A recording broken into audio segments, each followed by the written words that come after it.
Hi friends, welcome to Kannada moral stories. ನನ್ನ ನಾದಿನಿ ಕಳೆದ 2 ವರ್ಷಗಳಿಂದ ಕೋಮಾದಲ್ಲಿದ್ದಳು. ಮದುವೆಯ ನಂತರ ಮೊಟ್ಟ ಮೊದಲ ಬಾರಿ ನಾನು ಅವಳನ್ನು ಭೇಟಿಯಾಗಲು ಆಸ್ಪತ್ರೆಗೆ ಹೋದೆ. ಆಕೆಯನ್ನು ಭೇಟಿ ಮಾಡಿದಾಗ ನನಗೆ ಅಲ್ಲಿ ಯಾಕೋ ತುಂಬಾ ವಿಚಿತ್ರ ಅಂತ ಅನ್ನಿಸ್ತಾ ಇತ್ತು.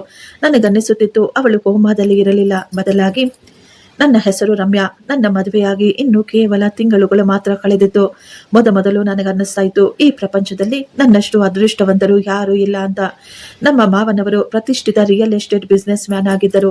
ನಗರದಲ್ಲಿ ಅವರಿಗೆ ಶಾಪಿಂಗ್ ಕಾಂಪ್ಲೆಕ್ಸ್ಗಳು, ತುಂಬಾ ದೊಡ್ಡ ದೊಡ್ಡ ಕಟ್ಟಡಗಳು, ಲಕ್ಸುರಿ ಪ್ರಾಪರ್ಟಿಗಳಿದ್ದವು. ನಗರದಲ್ಲಿ ಅವರಿಗೆ ತುಂಬಾ ಹೆಚ್ಚಿನ ಗೌರವವಿತ್ತು. ಕೆಲವು ವರ್ಷಗಳ ಮೊದಲು ಒಂದು ರೋಡ್ ಆಕ್ಸಿಡೆಂಟ್ ನಲ್ಲಿ ನಮ್ಮ ಮಾವನವರು ಈ ಲೋಕವನ್ನು ಬಿಟ್ಟು ಬಿಟ್ಟಿದ್ರು. ಅವರು ಹೋದ ನಂತರ ಅವರ ಎಲ್ಲಾ ಕೆಲಸ ನಮ್ಮ ಯಜಮಾನರ ಭುಜದ ಮೇಲೆಯೇ ಬಂದಿತ್ತು. ರಾಜೇಶ್ ತುಂಬಾ ಕಡಿಮೆ ವಯಸ್ಸಿನಲ್ಲೇ ತನ್ನ ತಂದೆಯ ಎಲ್ಲಾ ಜವಾಬ್ದಾರಿಯನ್ನು ನಿಭಾಯಿಸುತ್ತಿದ್ರು. ಹಗಲು ರಾತ್ರಿ ಎನ್ನದೆ ತುಂಬಾ ಕಷ್ಟಪಟ್ಟು ಅವರು ತಮ್ಮ ತಂದೆಯ ಬಿಸ್ನೆಸ್ ಅನ್ನು ನೋಡಿಕೊಳ್ತಾ ಇದ್ರು.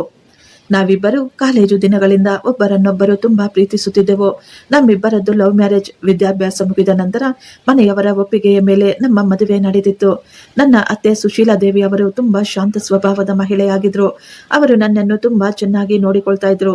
ಅತ್ತೆ ಯಾವಾಗಲೂ, ಮಗಳೇ ನೀನು ಏನ್ ತಿಂತೀಯಾ, ನಿನಗೇನ್ ಬೇಕು ಅಂತ ಕೇಳ್ತಾ ಇದ್ರು. ನಾನು ಯಾವಾಗಲಾದರೂ ಸ್ವಲ್ಪ ಬೇಸರವಾಗಿ ಕಾಣಿಸಿದ್ರೆ ಅತ್ತೆ ತುಂಬಾ ಟೆನ್ಷನ್ ಮಾಡಿಕೊಂಡು, ಏನಾಯ್ತಮ್ಮ, ನಿನ್ನ ಆರೋಗ್ಯ ಚೆನ್ನಾಗಿದೆ ತಾನೆ ಅಂತ ಕೇಳುತ್ತಿದ್ದರು. ನಾನು ಅಡಿಗೆ ಮನೆಗೆ ಹೋಗಿ ಏನಾದರೂ ಕೆಲಸ ಮಾಡಿದ್ರೆ ಅತ್ತೆ ತಕ್ಷಣ ಹೇಳ್ತಾ ಇದ್ರು, ಇನ್ನು ಹೊಸದಾಗಿ ಮದುವೆಯಾಗಿದೆ, ನೀನು ಈಗಲೇ ಅಡಿಗೆ ಮನೆಗೆ ಬರಬೇಡ, ನಿಧಾನವಾಗಿ ಕೆಲಸ ಕಲಿತರೆ ಆಯ್ತು ಬಿಡು ಅಂತ ಹೇಳ್ತಾ ಇದ್ರು. ಎಷ್ಟೋ ಬಾರಿ ನನಗನ್ನಿಸ್ತಾ ಇತ್ತು, ನನ್ನ ಸ್ವಂತ ಅಮ್ಮ ಕೂಡ ನನ್ನನ್ನು ಇಷ್ಟೊಂದು ಚೆನ್ನಾಗಿ ನೋಡಿಕೊಳ್ಳುತ್ತಿರಲಿಲ್ವೇನೋ, ಅಷ್ಟು ಚೆನ್ನಾಗಿ ಇವರು ನನ್ನನ್ನು ನೋಡಿಕೊಳ್ತಾ ಇದ್ದಾರೆ ಅಂತ. ಒಂದು ದಿನ ನಾನು ರಾಜೇಶ್ ಅವರನ್ನು ನೇರವಾಗಿ ಕೇಳಿದೆ, ನಿಮ್ಮ ಅಮ್ಮ ಇಷ್ಟೊಂದು ಒಳ್ಳೆಯವರು ಹೇಗೆ ಅಂತ. ರಾಜೇಶ್ ಸ್ವಲ್ಪ ಸಮಯ ಸುಮ್ಮನಿದ್ದು ನಂತರ ಮುಗುಳ್ನಗುತ್ತಾ ಹೇಳ್ದ, ಯಾಕೆಂದ್ರೆ ಅವರು ನನ್ನ ಅಮ್ಮ ಅಲ್ಲ. ಮೊದಲು ನನಗನ್ನಿಸ್ತಾ ಇತ್ತು ಅವರು ನನ್ನ ಜೊತೆ ಏನೋ ತಮಾಷೆ ಮಾಡ್ತಾ ಇದ್ದಾರೆ ಅಂತ. ನಾನು ಅವರ ಮುಖವನ್ನೇ ಗಮನವಿಟ್ಟು ನೋಡಿದಾಗ ಅವರ ಮುಖದ ಮೇಲೆ ಯಾವುದೇ ನಗು ಇರಲಿಲ್ಲ. ನಂತರ ಅವರು ನಿಧಾನವಾಗಿ ನನಗೆ ಎಲ್ಲಾ ಮಾತುಗಳನ್ನು ವಿವರವಾಗಿ ಹೇಳಿದ್ರು. ನಾನು ತುಂಬಾ ಸಣ್ಣವನಿದ್ದಾಗಲೇ ನನ್ನ ಅಮ್ಮ ಸತ್ತು ಹೋಗಿದ್ರು. ಆ ಸಮಯದಲ್ಲಿ ಅಪ್ಪ ಒಬ್ಬರೇ ನನ್ನನ್ನು ಸಂಭಾಳಿಸುತ್ತಿದ್ರು. ನಂತರ ಅವರು 2ನೆಯ ಮದುವೆ ಮಾಡಿಕೊಂಡ್ರು.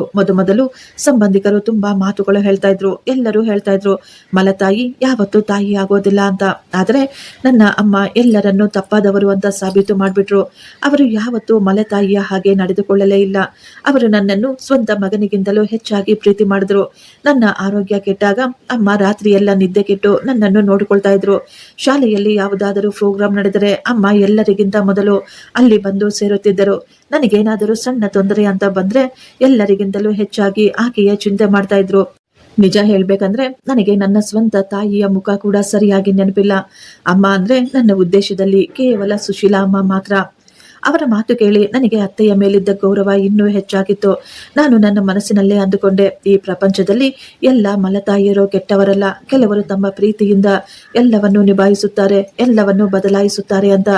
ರಾಜೇಶ್ ಹೇಳ್ತಾ ಇದ್ರು, ಅಪ್ಪ ಹೋದ ನಂತರ ಬಿಸ್ನೆಸ್ ಅನ್ನು ಸಂಭಾಳಿಸಲು ಅಮ್ಮ ನನಗೆ ಪೂರ್ತಿ ಸಹಾಯ ಮಾಡಿದ್ರು. ಬಿಸ್ನೆಸ್ ನಿಂದ ಹಿಡಿದು ಪ್ರಾಪರ್ಟಿಯ ಎಲ್ಲಾ ವಿಷಯವನ್ನು ಈಗಲೂ ಅಮ್ಮನೇ ಸಂಭಾಳಿಸುತ್ತಾರೆ. ಅಪ್ಪ ಹೋದ ನಂತರ ಎಲ್ಲವನ್ನೂ ಅಮ್ಮನೇ ಖುದ್ದು ನೋಡಿಕೊಳ್ತಾ ಇದ್ದಾರೆ. ನನಗೆ ಅವರ ಮಾತು ಕೇಳಿ ನಂಬಿಕೆನೇ ಬರಲಿಲ್ಲ. ಇಷ್ಟೊಂದು ಶಾಂತವಾಗಿ ಕಾಣಿಸುವ ಈ ಮಹಿಳೆ ತನ್ನ ಜೀವನದಲ್ಲಿ ಇಷ್ಟೊಂದು ದೊಡ್ಡ ದೊಡ್ಡ ಕಷ್ಟಗಳನ್ನು, ದುಃಖಗಳನ್ನು ಅನುಭವಿಸಿದ್ದಾರಾ ಅಂತ. ನಂತರ ನಾನು ಕೂಡ ಅವರನ್ನು ಸಂತೋಷವಾಗಿ ಇಟ್ಟುಕೊಳ್ಳಲು ಪ್ರಯತ್ನ ಪಡ್ತಾ ಇದ್ದೆ. ನಿಧಾನವಾಗಿ ನಾನು ಆ ಮನೆಯಲ್ಲಿ ಪೂರ್ತಿಯಾಗಿ ಅಡ್ಜಸ್ಟ್ ಆಗ್ಬಿಟ್ಟಿದ್ದೆ. ನನಗನ್ನಿಸ್ತಾ ಇತ್ತು, ಆ ದೇವರು ನನಗೆ ತುಂಬಾ ಒಳ್ಳೆಯ ಪರಿವಾರವನ್ನು ಕೊಟ್ಟಿದ್ದಾರೆ ಅಂತ. ಆದ್ರೆ ಆ ಮನೆಯಲ್ಲಿ ನನಗೆ ಒಬ್ಬ ನಾದಿನಿ ಇದ್ಲು. ಅವಳ ಹೆಸರು ರೂಪ. ಆದ್ರೆ ನನ್ನ ನಾದಿನಿಯನ್ನು ನಾನು ಯಾವತ್ತೂ ನೋಡಿರ್ಲಿಲ್ಲ. ಮದುವೆಯ ನಂತರ ನಾನು ಮಹಡಿ ಮೇಲೆ ಹೋದಾಗ ಅಲ್ಲಿ ಒಂದು ರೂಮ್ ಯಾವಾಗಲೂ ಬೀಗ ಹಾಕಿ ಇಡಲಾಗಿತ್ತು. ನಾನು ಒಮ್ಮೆ ಕೆಲಸದವರನ್ನು ಕೇಳಿದೆ, ಈ ರೂಮ್ ಅನ್ನು ಯಾಕೆ ಯಾವಾಗಲೂ ಬಂದ್ ಮಾಡಿ ಇಟ್ಟಿರ್ತಾರೆ ಅಂತ. ಅವಳು ಗಾಬರಿಯಿಂದ ಹೇಳಿದ್ಲು, ಅತ್ತಿಗೆ ನನಗೆ ಗೊತ್ತಿಲ್ಲ ಅಂತ ಹೇಳಿ ಅವಳು ಅಲ್ಲಿಂದ ಓಡಿ ಹೋದ್ಲು. ಅವಳ ಗಾಬರಿಯನ್ನು ನೋಡಿ ನನಗೆ ಸ್ವಲ್ಪ ವಿಚಿತ್ರ ಅನ್ನಿಸ್ತಾ ಇತ್ತು. ಒಂದು ದಿನ ಅತ್ತೆ ಆ ರೂಮಿನ ಒಳಗೆ ಊಟ ತೆಗೆದುಕೊಂಡು ಹೋಗುವುದನ್ನು ನಾನು ಗಮನಿಸಿದೆ. ಅವರು ತುಂಬಾ ಸಮಯ ಅದೇ ರೂಮಿನಲ್ಲಿದ್ರು. ಅವರು ಹೊರಗೆ ಬಂದಾಗ ಅವರ ಕಣ್ಣುಗಳು ಕೆಂಪಗಾಗಿದ್ವು. ಅವರು ತುಂಬಾ ಅತ್ತ ಹಾಗೆ ಕಾಣಿಸ್ತಾ ಇತ್ತು. ನಾನು ತಕ್ಷಣ ಅತ್ತೆಯನ್ನು ಕೇಳಿದೆ, ಅತ್ತೆ ಎಲ್ಲ ಸರಿ ಇದೆ ತಾನೆ ಅಂತ. ಅವರು ಬಲವಂತವಾಗಿ ನಗುತ್ತಾ, ಹೌದು ಮಗಳೇ, ಎಲ್ಲವೂ ಸರಿ ಇದೆ, ನೀನು ಚಿಂತೆ ಮಾಡಬೇಡ ಅಂತ ಹೇಳುತ್ತಾ ಮಾತನ್ನು ಬದಲಾಯಿಸಿ ಬಿಟ್ಟಿದ್ರು. ನಾನು ಅಂದುಕೊಂಡೆ ಬಹುಶಃ ಯಾವುದೋ ವಿಷಯ ಇರಬೇಕು, ನನ್ನ ಬಳಿ ಹೇಳಲು ಅವರಿಗಿಷ್ಟ ಇಲ್ಲ ಅಂತ. ಒಮ್ಮೆ ನಾನು ರಾಜೇಶ್ನನ್ನು ಕೇಳಿದೆ, ಈ ಮನೆಯಲ್ಲಿ ಬೇರೆ ಯಾರಿದ್ದಾರೆ? ಅವರು ಸ್ವಲ್ಪ ಸಮಯ ಮೌನವಾಗಿದ್ದು ನಂತರ ಹೇಳಿದ್ರು, ನನಗೆ ಒಬ್ಬ ಸಣ್ಣ ತಂಗಿ ಇದ್ದಾಳೆ, ರೂಪಾ ಅಂತ. ನಾನು ತಕ್ಷಣ ನಗುನಗುತ್ತಾ ಕೇಳಿದೆ, ರೂಪಾ ಎಲ್ಲಿದ್ದಾಳೆ? ನಾನು ಇಲ್ಲಿಯವರೆಗೂ ಅವಳನ್ನು ನೋಡೇ ಇಲ್ವಲ್ಲ. ರಾಜೇಶ್ನ ಮುಖ ಈಗ ಸಪ್ಪಗಾಗಿ ಬಿಟ್ಟಿತ್ತು. ಅವರು ತುಂಬಾ ದುಃಖದಲ್ಲಿ ಹೇಳಿದ್ರು, ಕಳೆದ 2 ವರ್ಷಗಳಿಂದ ರೂಪಾ ಕೋಮಾದಲ್ಲಿದ್ದಾಳೆ, ಆಸ್ಪತ್ರೆಯ ಬೆಡ್ ಮೇಲೆ. ಅವರ ಮಾತು ಕೇಳಿ ನಾನು ಶಾಕ್ ಆಗ್ಬಿಟ್ಟೆ. ನನಗೆ ಅರ್ಥನೇ ಆಗ್ಲಿಲ್ಲ. ಇಷ್ಟಕ್ಕೂ ನಾನು ಅವರಿಗೆ ಈಗ ಏನು ಹೇಳಬೇಕು ಅಂತ. ಸ್ವಲ್ಪ ಸಮಯದ ನಂತರ ನಾನು ನಿಧಾನವಾಗಿ ಕೇಳಿದೆ, ಇದೆಲ್ಲ ಹೇಗಾಯ್ತು ಅಂತ. ಇದೆಲ್ಲ ಹಳೆಯ ಕತೆಗಳು ಅಂತ ಹೇಳಿ ಅವರು ಸುಮ್ಮನಾಗಿ ಬಿಟ್ರು. ನಂತರ ನಾನು ತುಂಬಾ ಬಾರಿ ಗಮನಿಸಿದೆ, ಮನೆಯಲ್ಲಿ ಯಾವಾಗಲಾದರೂ ರೂಪಾ ಹೆಸರು ಬಂದ್ರೆ ಮನೆಯವರ ಮುಖಗಳೆಲ್ಲ ಬದಲಾಗಿ ಬಿಡ್ತಾ ಇದ್ವು. ಅತ್ತೆಯ ಕಣ್ಣುಗಳು ತುಂಬಿ ಬರ್ತಾ ಇತ್ತು. ರಾಜೇಶ್ ತಕ್ಷಣ ಮಾತು ಬದಲಾಯಿಸಿ ಬಿಡ್ತಾ ಇದ್ದ. ಅವರು ಆ ವಿಷಯದ ಬಗ್ಗೆ ಮಾತನಾಡಲು ಸಿದ್ಧರೇ ಇರಲಿಲ್ಲ. ಎಷ್ಟೋ ಬಾರಿ ನನಗನ್ನಿಸ್ತಾ ಇತ್ತು, ಬಹುಶಃ ಇದು ಸರಿಯಾದ ಸಮಯವಲ್ಲ ಎಂದು. ನಾನು ಕೂಡ ಅವರನ್ನು ಹೆಚ್ಚಾಗಿ ಏನು ಕೇಳ್ತಾ ಇರಲಿಲ್ಲ. ಆದರೆ ನನ್ನ ಮನಸ್ಸಿನಲ್ಲಿ ಮಾತ್ರ ಈ ಪ್ರಶ್ನೆ ಪದೇ ಪದೇ ಬರ್ತಾ ಇತ್ತು. ಇಷ್ಟಕ್ಕೂ ಏನಾಯ್ತು? ಯಾಕೆ? ರೂಪಾ ಎಲ್ಲಿದ್ದಾಳೆ? ಅವಳು ಯಾವ ರೂಮಿನಲ್ಲಿ ಇದ್ದಾಳೆ? ಅವಳಿಗೆ ಯಾವತ್ತಾದರೂ ಪ್ರಜ್ಞೆ ಬರುತ್ತಾ ಇಲ್ಲವಾ? ಎಲ್ಲದಕ್ಕಿಂತ ತುಂಬಾ ದೊಡ್ಡ ವಿಷಯ ಅಂದ್ರೆ, ಅವಳು 2 ವರ್ಷದಿಂದ ಕೋಮಾದಲ್ಲಿ ಇರಬೇಕಾದ್ರೆ ಇಷ್ಟಕ್ಕೂ ಅವಳ ಜೊತೆ ಆ ರೀತಿ ಏನು ನಡೆಯಿತು? ಏನಾದರೂ ಆಕ್ಸಿಡೆಂಟ್ ಆಗಿರಬಹುದಾ? ಇಲ್ಲದಿದ್ದರೆ ಇದರ ಹಿಂದೆ ಬೇರೆ ಏನಾದರೂ ವಿಷಯ ಇರಬಹುದಾ? ಈ ಎಲ್ಲಾ ವಿಷಯಗಳು ಪ್ರತಿದಿನ ನನ್ನ ತಲೆಯಲ್ಲಿ ಓಡ್ತಾ ಇದ್ವು.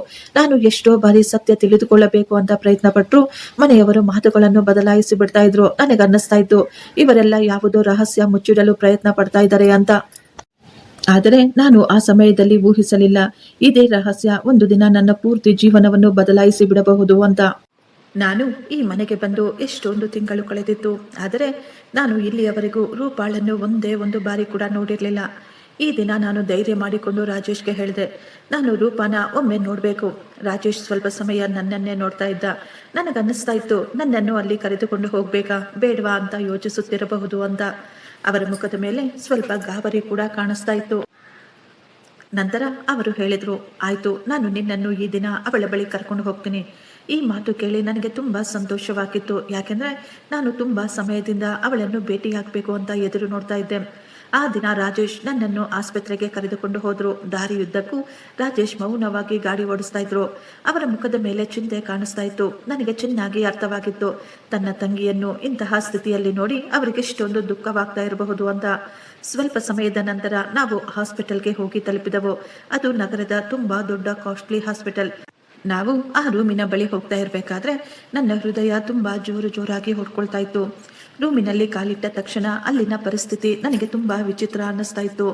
ಆ ರೂಮಿನಲ್ಲಿ ಸಂಪೂರ್ಣ ಮೌನವಿತ್ತು. ಯಂತ್ರಗಳ ಮೃದುವಾದ ಶಬ್ದ ಮಾತ್ರ ಕೇಳಿಸ್ತಾ ಇತ್ತು. ಕಿಟಕಿಯ ಪರದೆಗಳು ಪೂರ್ತಿ ಮುಚ್ಚಿದ್ದವು. ಆ ಕೋಣೆಯಲ್ಲಿ ಸಣ್ಣ ಮಂದ ಬೆಳಕು ಮಾತ್ರ ಇತ್ತು ಅಷ್ಟೇ. ಇಡೀ ರೂಮು ತುಂಬಾ ಸ್ವಚ್ಛವಾಗಿತ್ತು. ಆದರೆ ಅಲ್ಲಿ ಏನೋ ಅಡಗಿರುವಂತೆ ವಿಚಿತ್ರವಾದ ಭಾವನೆ ನನಗೆ ಬರ್ತಾ ಇತ್ತು. ನಾನು ನಿಧಾನವಾಗಿ ರೂಪಾಳ ಹಾಸಿಗೆಯ ಬಳಿ ಹೋದೆ. ಅವಳು ತುಂಬಾ ಶಾಂತವಾಗಿ ಮಲಗಿದ್ಲು. ಅವಳ ಕೈಗಳಲ್ಲಿ ಡ್ರಿಪ್ಸ್ ಹಾಕಲಾಗಿತ್ತು. ಅವಳ ಮುಖ ಎಷ್ಟೊಂದು ಅಮಾಯಕವಾಗಿತ್ತು ಅಂದ್ರೆ ಅವಳನ್ನು ನೋಡಿದರೆ ಯಾರಿಂದಲೂ ಹೇಳಲು ಸಾಧ್ಯವಿಲ್ಲ, ಕಳೆದ 2 ವರ್ಷದಿಂದ ಅವಳು ಕೋಮಾದಲ್ಲಿ ಮಲಗಿದ್ದಾಳೆ ಅಂತ. ನಾನು ಸ್ವಲ್ಪ ಸಮಯ ಏನನ್ನು ಮಾತನಾಡದೆ ಸೈಲೆಂಟ್ ಆಗಿ ಅವಳನ್ನೇ ನೋಡ್ತಾ ಇದ್ದೆ. ನಂತರ ನನ್ನ ಕೈಗಳು ಈಗ ಅಲ್ಲಿದ್ದ ಔಷಧಿಗಳು ಮತ್ತು ಮಿಷನ್ಗಳ ಮೇಲೆ ಹೋಯಿತು.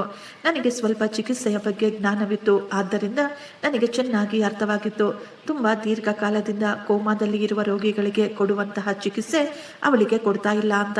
ಅಲ್ಲಿ ಕೇವಲ ಸಾಮಾನ್ಯವಾದ ಔಷಧಿಗಳು ಮಾತ್ರ ಕೊಡುತ್ತಿದ್ದರು. ನನಗೆ ಈ ಮಾತು ತುಂಬಾ ವಿಚಿತ್ರ ಅಂತ ಅನ್ನಿಸ್ತಾ ಇತ್ತು.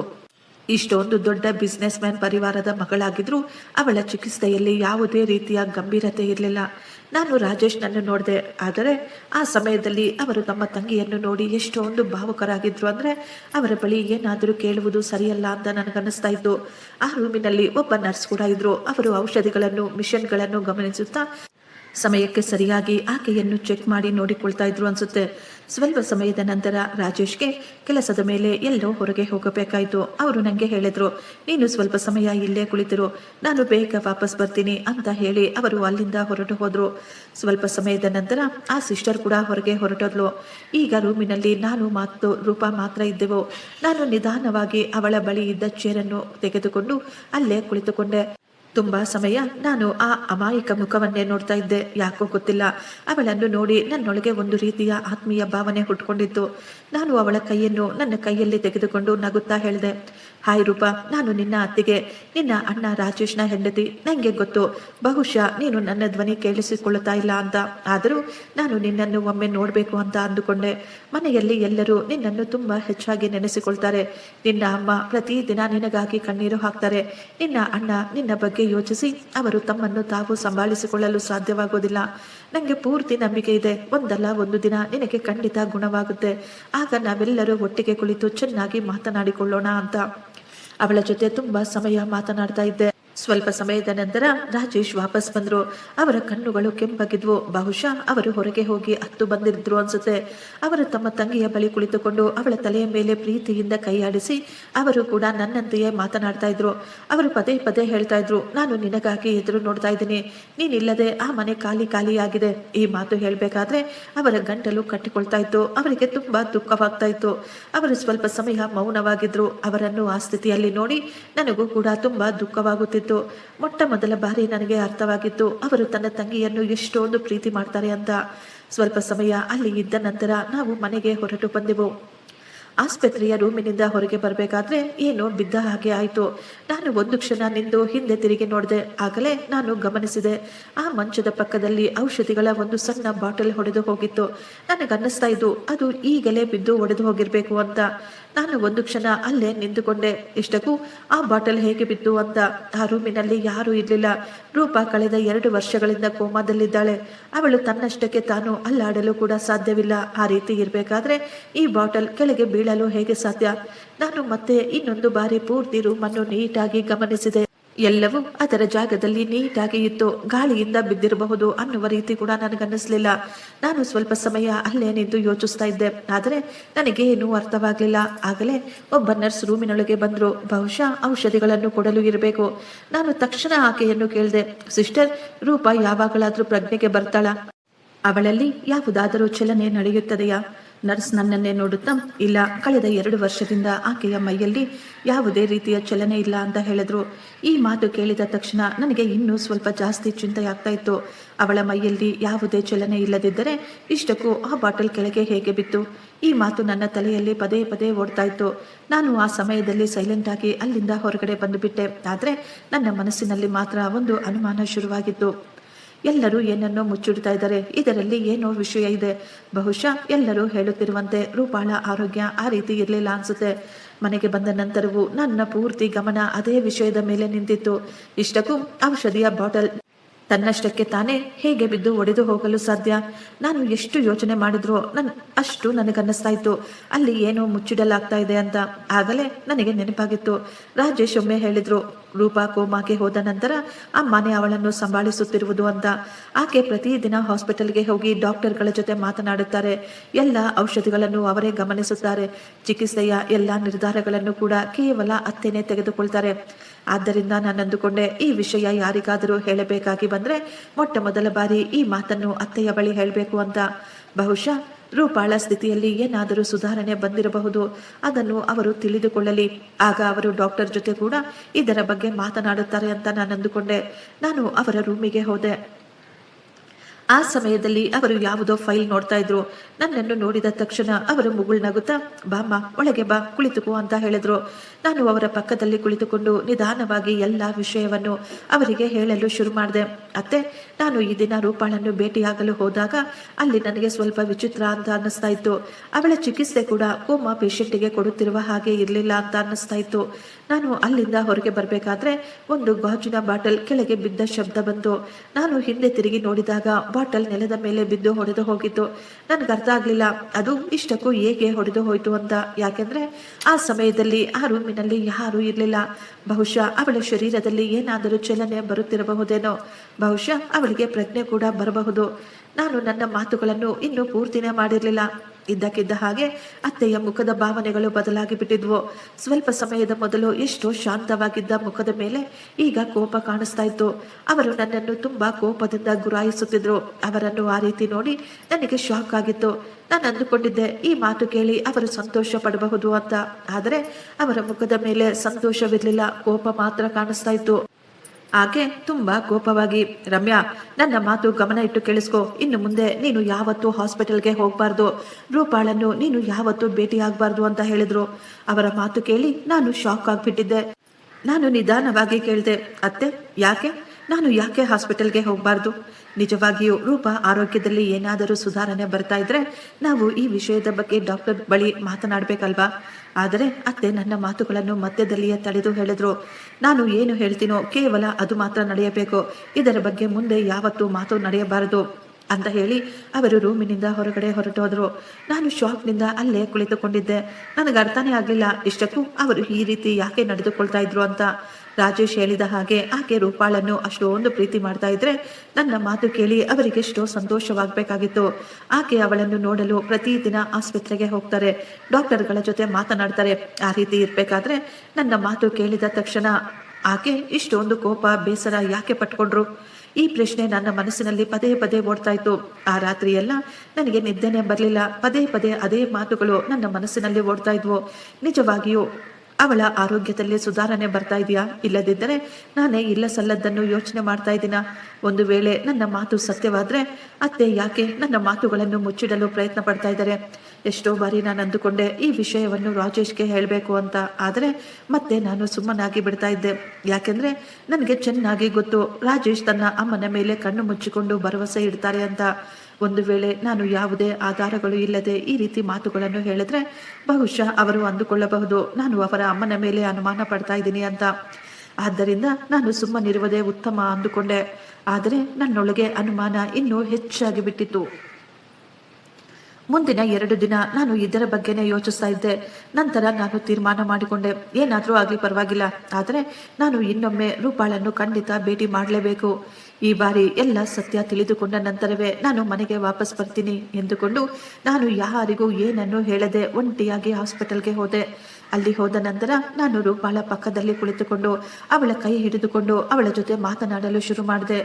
ಈಗ ಭೇಟಿ ಮಾಡುವ ಸಮಯ ಕೂಡ ಮುಗಿದು ಹೋಗಿತ್ತು. ಎಲ್ಲರೂ ವಾಪಸ್ ಹೊರಟು ಹೋಗ್ತಾ ಇದ್ರು. ನರ್ಸ್ಗಳು ಬಾಗಿಲನ್ನು ಬಂದ್ ಮಾಡಲು ಕಾಯ್ತಾ ಇದ್ರು. ಆದರೆ ನಾನು ತೀರ್ಮಾನ ಮಾಡಿಕೊಂಡಿದ್ದೆ, ಈ ರಾತ್ರಿ ನಾನು ಇಲ್ಲೇ ಇದ್ದು ರಾತ್ರಿಯಲ್ಲಿ ಇಲ್ಲಿ ಏನು ನಡೆಯುತ್ತೋ ಅನ್ನೋದನ್ನು ನನ್ನ ಕಣ್ಣಾರೆ ನಾನೇ ನೋಡಬೇಕು ಅಂತ. ಯಾಕೆಂದರೆ ನನಗೆ ಈಗ ಪೂರ್ತಿ ನಂಬಿಕೆ ಬಂದಿತ್ತು ಇಲ್ಲಿ ಏನೋ ನಡೆಯಬಾರದ್ದು ನಡೀತಾ ಇದೆ ಅಂತ. ಅವಕಾಶ ಸಿಕ್ಕ ತಕ್ಷಣ ನಾನು ಆ ರೂಮಿನ ದೊಡ್ಡ ಪರದೆಯ ಹಿಂದೆ ಸೈಲೆಂಟ್ ಆಗಿ ಬಚ್ಚಿಟ್ಟುಕೊಂಡೆ. ಅಲ್ಲಿಂದ ಆ ರೂಮು ಪೂರ್ತಿಯಾಗಿ ಕಾಣಿಸ್ತಾ ಇತ್ತು. ಆದರೆ ಹೊರಗಿನವರಿಗೆ ಯಾರಿಗೂ ನಾನು ಕಾಣಿಸ್ತಾ ಇರಲಿಲ್ಲ. ನಿಧಾನವಾಗಿ ಆಸ್ಪತ್ರೆಯಲ್ಲಿ ನಿಶ್ಶಬ್ದ ಆವರಿಸಿಬಿಟ್ಟಿತ್ತು. ನರ್ಸುಗಳು ಸಹ ಹೆಚ್ಚಾಗಿ ಓಡಾಡ್ತಾ ಇರಲಿಲ್ಲ. ಅಲ್ಲಿದ್ದ ಲೈಟುಗಳನ್ನು ಬಂದು ಮಾಡಿಬಿಟ್ಟಿದ್ರು. ಈಗ ಅಲ್ಲಿನ ಪರಿಸ್ಥಿತಿ ನನಗೆ ತುಂಬಾ ಭಯ ಹುಟ್ಟಿಸುವಂತಿತ್ತು. ಸಮಯ ನಿಧಾನವಾಗಿ ಕಳೀತಾ ಇತ್ತು. ಆಗಲೇ ಯಾರದ್ದೋ ಹೆಜ್ಜೆ ಶಬ್ದಗಳು ಕೇಳಿಸುತ್ತಿದ್ವು. ಆ ಶಬ್ದ ನಿಧಾನವಾಗಿ ರೂಪಾಳ ರೂಮಿನ ಕಡೆ ಬರ್ತಾ ಇತ್ತು. ಆ ಹೆಜ್ಜೆ ಶಬ್ದಗಳು ಕೇಳಿ ನನಗೆ ತುಂಬಾ ಭಯವಾಗ್ತಾ ಇತ್ತು. ನಾನು ಧೈರ್ಯ ತಂದುಕೊಂಡು ಆ ಪರದೆಗಳ ಸಂದಿಯಿಂದ ನಿಧಾನವಾಗಿ ಹೊರಗೆ ನೋಡಲು ಶುರು ಮಾಡಿದೆ. ರೂಮಿನಲ್ಲಿ ಸ್ವಲ್ಪ ಮಾತ್ರ ಬೆಳಕಿತ್ತು. ಆದ್ದರಿಂದ ಯಾರು ನನ್ನನ್ನು ನೋಡಲು ಸಾಧ್ಯವಿಲ್ಲ ಅಂತ ನಾನು ಅಂದುಕೊಂಡೆ. ಆ ರಾತ್ರಿ ನಾನು ಆ ಪರದೆಗಳ ಹಿಂದೆ ಬಚ್ಚಿಟ್ಕೊಂಡಿದ್ದೆ. ರೂಪ ಶಾಂತವಾಗಿ ತನ್ನ ಬೆಡ್ಡಿನ ಮೇಲೆ ಮಲಗಿತ್ತು. ಆಗಲೇ ಇದ್ದಕ್ಕಿದ್ದ ಹಾಗೆ ಆ ರೂಮಿನ ಬಾಗಿಲು ನಿಧಾನವಾಗಿ ಓಪನ್ ಆಗಿತ್ತು. ಒಬ್ಬ ವ್ಯಕ್ತಿ ಒಳಗೆ ಬಂದರು. ನಾನು ಆ ವ್ಯಕ್ತಿಯನ್ನು ಇದಕ್ಕೆ ಮೊದಲು ಯಾವತ್ತೂ ನೋಡಿರಲಿಲ್ಲ. ಅವರು ತುಂಬಾ ಬೇಗ ನಡೆಯುತ್ತಾ ಏನನ್ನೂ ಮಾತನಾಡದೆ ಸೈಲೆಂಟ್ ಆಗಿ ಕೇವಲ ರೂಪಾಳ ಮುಖ ಮತ್ತು ಕೈಕಾಲುಗಳನ್ನೇ ಗಮನಿಸ್ತಾ ಇದ್ರು. ನಂತರ ಅವರು ತಕ್ಷಣ ಹೊರಗೆ ಇದ್ದ ನರ್ಸನ್ನು ಕೂಗಿ ಕರೆದರು. ಆಕೆ ತುಂಬಾ ಬೇಗ ಒಳಗೆ ಓಡಿ ಬಂದ್ಲು. ಆ ವ್ಯಕ್ತಿ ನಿಧಾನವಾಗಿ ಆದರೆ ಕಠಿಣವಾಗಿ ಹೇಳಿದ್ರು, ಇವಳಿಗೆ ಔಷಧಿಗಳ ಹೆವಿ ಡೋಸ್ ಅನ್ನು ಕೊಡಿ. ಈ ದಿನ ಇವಳ ಸ್ಥಿತಿ ನನಗೆ ಮೊದಲಿನಂತೆ ಅನ್ನಿಸುತ್ತಿಲ್ಲ. ಇವಳ ದೇಹದಲ್ಲಿ ಚಲನೆ ಕಾಣಿಸುತ್ತಿದೆ. ನಾನು ಯಾವುದೇ ರಿಸ್ಕ್ ತೆಗೆದುಕೊಳ್ಳಲು ತಯಾರಿಲ್ಲ. ಆತನ ಮಾತು ಕೇಳಿ ನನಗೆ ಕರೆಂಟು ಒಡೆದ ಹಾಗೆ ಆಗಿತ್ತು. ನನ್ನ ಕೈಕಾಲುಗಳು ನಡುಗಲು ಶುರುವಾದವು. ನನಗೆ ಅರ್ಥನೇ ಆಗಲಿಲ್ಲ ಇದೆಲ್ಲ ಏನು ನಡೀತಾ ಇದೆ ಅಂತ. ಡಾಕ್ಟರ್ಗಳು ನಿಜವಾಗಿಯೂ ರೂಪಾಳ ಚಿಕಿತ್ಸೆಯನ್ನು ಮಾಡಬೇಕು ಅಂತ ಅಂದುಕೊಂಡಿದ್ರೆ ಅವಳಿಗೆ ಪ್ರಜ್ಞೆ ಬರುವಂತೆ ಮಾಡಬೇಕಾಗಿತ್ತು. ಆದರೆ ಇವರು ಇಲ್ಲಿ ಬೇಕಂತಲೇ ಅವಳನ್ನು ಪ್ರಜ್ಞೆ ಇಲ್ಲದ ಹಾಗೆ ಮಲಗಿರುವಂತೆ ಮಾಡಬೇಕು ಅಂತ ಅಂದುಕೊಳ್ತಾ ಇದ್ರು. ನನ್ನ ತಲೆಯಲ್ಲಿ 1 ಬಾರಿ 1000 ಪ್ರಶ್ನೆಗಳು ಓಡ್ತಾ ಇದ್ವು. ಆಗಲೇ ಆ ವ್ಯಕ್ತಿಯ ಫೋನ್ ರಿಂಗ್ ಆಗಿತ್ತು. ಅವನು ತಕ್ಷಣ ತನ್ನ ಜೇಬಿನಿಂದ ಮೊಬೈಲ್ ಅನ್ನು ಹೊರತೆಗೆದ. ಸ್ಕ್ರೀನ್ ಅನ್ನು ನೋಡಿದ ತಕ್ಷಣ ಆ ವ್ಯಕ್ತಿ ಏನು ಹೇಳದೆ ಸೈಲೆಂಟ್ ಆಗಿ ರೂಮಿನಿಂದ ಹೊರಗಡೆ ಹೊರಟು ಹೋದ್ರು. ಅವರು ತುಂಬಾ ದೂರ ಏನೂ ಹೋಗಿರ್ಲಿಲ್ಲ. ಬಹುಶಃ ಅವರು ಅಂದುಕೊಂಡಿರಬಹುದು ಈ ರಾತ್ರಿಯಲ್ಲಿ ಅವರ ಧ್ವನಿಯನ್ನು ಯಾರು ಕೇಳಿಸಿಕೊಳ್ಳೋದಿಲ್ಲ ಅಂತ. ಆದರೆ ನಾನು ನಿಂತಿದ್ದ ಜಾಗದಿಂದ ಅವರ ಮಾತುಗಳು ನೀಟಾಗಿ ಕೇಳಿಸ್ತಾ ಇತ್ತು. ನಾನು ತಕ್ಷಣ ನನ್ನ ಮೊಬೈಲ್ ತೆಗೆದುಕೊಂಡು ಸೌಂಡ್ ಮಾಡದೆ ಎಲ್ಲವನ್ನು ರೆಕಾರ್ಡ್ ಮಾಡಲು ಶುರು ಮಾಡಿದೆ. ಆ ವ್ಯಕ್ತಿ ಫೋನಿನಲ್ಲಿ ಹೇಳ್ತಾ ಇದ್ದ, ಅಮ್ಮ ನೀವು ಚಿಂತೆ ಮಾಡಬೇಡಿ, ಇಲ್ಲಿ ಎಲ್ಲವೂ ಕಂಟ್ರೋಲ್ನಲ್ಲಿದೆ. ಸ್ವಲ್ಪ ಸಮಯದ ಮೊದಲು ನನಗೆ ಅನ್ನಿಸ್ತಾ ಇತ್ತು ಅವಳ ಕೈ ಕಾಲು ಸ್ವಲ್ಪ ಅಲುಗಾಡ್ತಾ ಇದೆ ಅಂತ. ಆದ್ದರಿಂದ ನಾನು ನರ್ಸಿಗೆ ಹೇಳ್ಬಿಟ್ಟಿದ್ದೀನಿ, ಅವಳಿಗೆ ಇನ್ನು ಮೇಲೆ ಹೆವಿ ಡೋಸ್ ಅನ್ನು ಕೊಟ್ಬಿಡಿ ಅಂತ.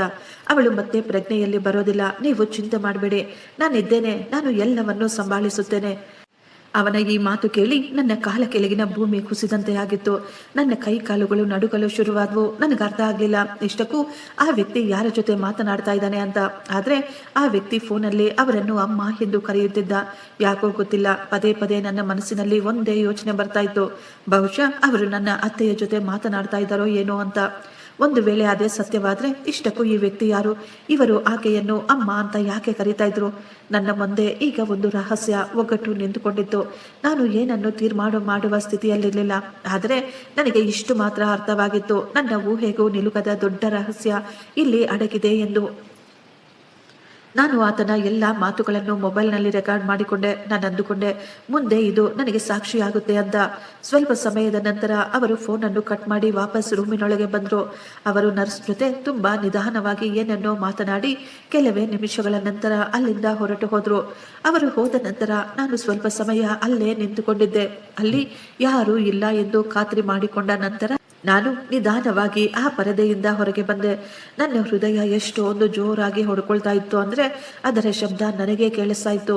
ನಾನು ನಿಧಾನವಾಗಿ ರೂಪಾ ಪಕ್ಕದಲ್ಲಿ ಕುಳಿತುಕೊಂಡು ಅವಳ ಕೈಯನ್ನು ನನ್ನ ಕೈಯಲ್ಲಿ ಹಿಡಿದುಕೊಂಡು ಹೇಳಿದೆ, ರೂಪಾ, ನಿನಗೆ ನನ್ನ ಮಾತುಗಳು ಕೇಳಿಸ್ತಾ ಇದ್ರೆ ನೀನು ನನಗೆ ಏನಾದರೂ ಸಲಹೆ ಮಾಡು, ನಾನು ನಿನಗೆ ಸಹಾಯ ಮಾಡಲು ಬಂದಿದ್ದೇನೆ. ಸ್ವಲ್ಪ ಸಮಯದವರೆಗೂ ಅಲ್ಲಿ ಏನೂ ಚಲನೆಯೇ ಇರಲಿಲ್ಲ. ಸ್ವಲ್ಪ ಸಮಯದ ನಂತರ ಅವಳ ಬೆರಳುಗಳು ನಿಧಾನವಾಗಿ ಅಲ್ಲಾಡಲು ಶುರುವಾದವು. ನನಗೆ ಈಗ ಸಂತೋಷ ಮತ್ತು ಆಶ್ಚರ್ಯ ಎರಡೂ ಆಗಿತ್ತು. ನನಗೆ ಈಗ ಪೂರ್ತಿ ವಿಶ್ವಾಸವಿತ್ತು, ರೂಪಾ ಎಲ್ಲವನ್ನೂ ಕೇಳಿಸ್ಕೊಳ್ತಾ ಇದ್ದಾಳೆ ಅಂತ. ಅವಳು ಪೂರ್ತಿಯಾಗಿ ಪ್ರಜ್ಞೆ ಇಲ್ಲದೆ ಇದ್ದಿರಲಿಲ್ಲ. ಯಾರೋ ಬೇಕಂತಲೇ ಅವಳನ್ನು ಆ ಸ್ಥಿತಿಯಲ್ಲಿ ಇಟ್ಟಿದ್ದರು. ನಾನು ಅವಳನ್ನು ನೋಡಿ ತುಂಬಾ ನಿಧಾನವಾಗಿ ಹೇಳಿದೆ, ನೀನು ಹೆದರಿಕೊಳ್ಬೇಡ, ನಾನು ನಿನ್ನನ್ನು ಇಲ್ಲಿಂದ ಹೊರಗಡೆ ಕರ್ಕೊಂಡು ಹೋಗ್ತೀನಿ. ನಿನ್ನ ಜೊತೆ ಈ ರೀತಿ ಯಾರು ಮಾಡ್ತಾ ಇದ್ದಾರೆ ಅವರ ಸತ್ಯವನ್ನು ಎಲ್ಲರ ಮುಂದೆ ಖಂಡಿತ ತೆಗೆದುಕೊಂಡು ಬರ್ತೀನಿ. ನಾನು ಇನ್ನೊಂದು ಬಾರಿ ಆ ರೂಮಿನಲ್ಲಿ ನೀಟಾಗಿ ಗಮನಿಸಿದೆ. ಬೆಡ್ಡಿನ ಪಕ್ಕದಲ್ಲಿ ಬಳಸಿದ ಒಂದು ಸಿರೇಂಜ್ ಮತ್ತು ಔಷಧಿಯ ಒಂದು ಸಣ್ಣ ಬಾಟಲ್ ಇಡಲಾಗಿತ್ತು. ನಾನು ನಿಧಾನವಾಗಿ ಆ ಬಾಟಲನ್ನು ತೆಗೆದುಕೊಂಡು ಅದರ ಹೆಸರನ್ನು ಓದಿದೆ. ಅದನ್ನು ಓದಿದ ತಕ್ಷಣ ನನ್ನೊಳಗಿದ್ದ ಅನುಮಾನ ಇನ್ನೂ ಹೆಚ್ಚಾಗಿ ಬಿಟ್ಟಿತ್ತು.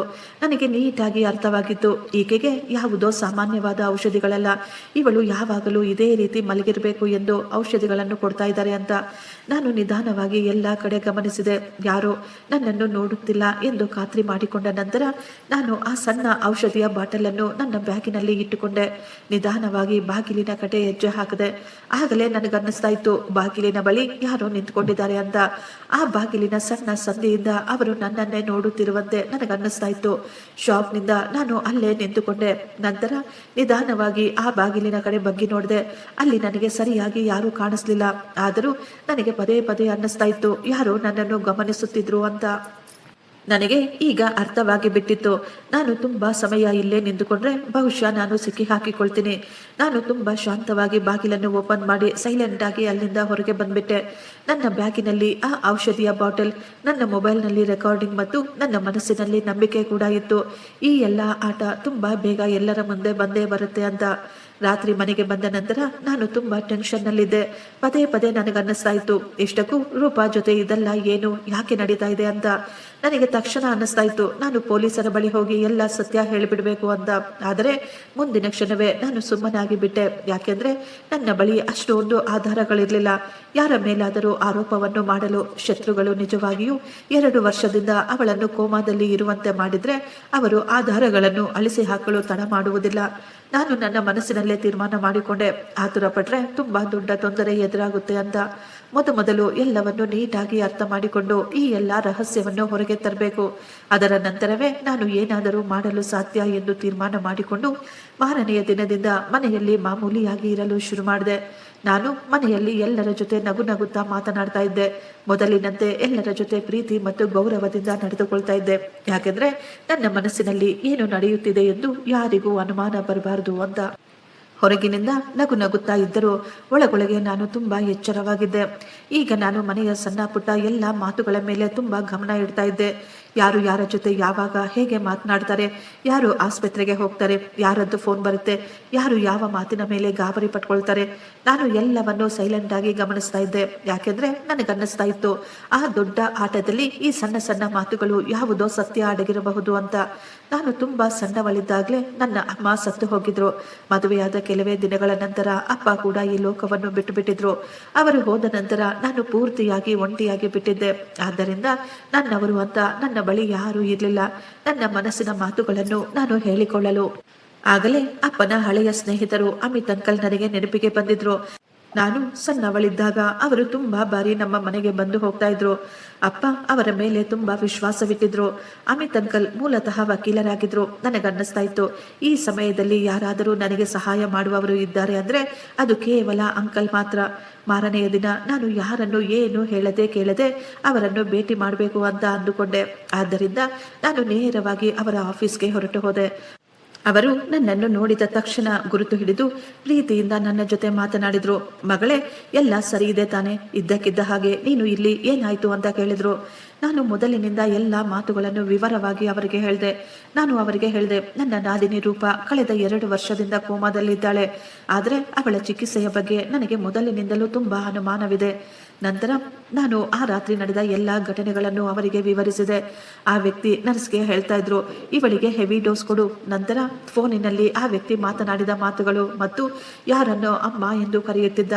ನಾನು ಈಗ ಬ್ಯಾಗಿನಿಂದ ಆ ಔಷಧಿಯ ಬಾಟಲ್ಗಳನ್ನು ತೆಗೆದು ಅಂಕಲ್ಗೆ ತೋರಿಸಿದೆ ಮತ್ತು ಮೊಬೈಲ್ನಲ್ಲಿ ರೆಕಾರ್ಡ್ ಆಗಿದ್ದ ಎಲ್ಲವನ್ನು ಅವರಿಗೆ ತೋರಿಸಿದೆ. ಎಲ್ಲ ನೋಡಿದ ನಂತರ ಅವರು ತುಂಬಾ ಸಮಯ ಏನನ್ನು ಹೇಳದೆ ಮೌನವಾಗಿದ್ರು. ಅವರು ಏನನ್ನೋ ಯೋಚಿಸುತ್ತಿದ್ರು.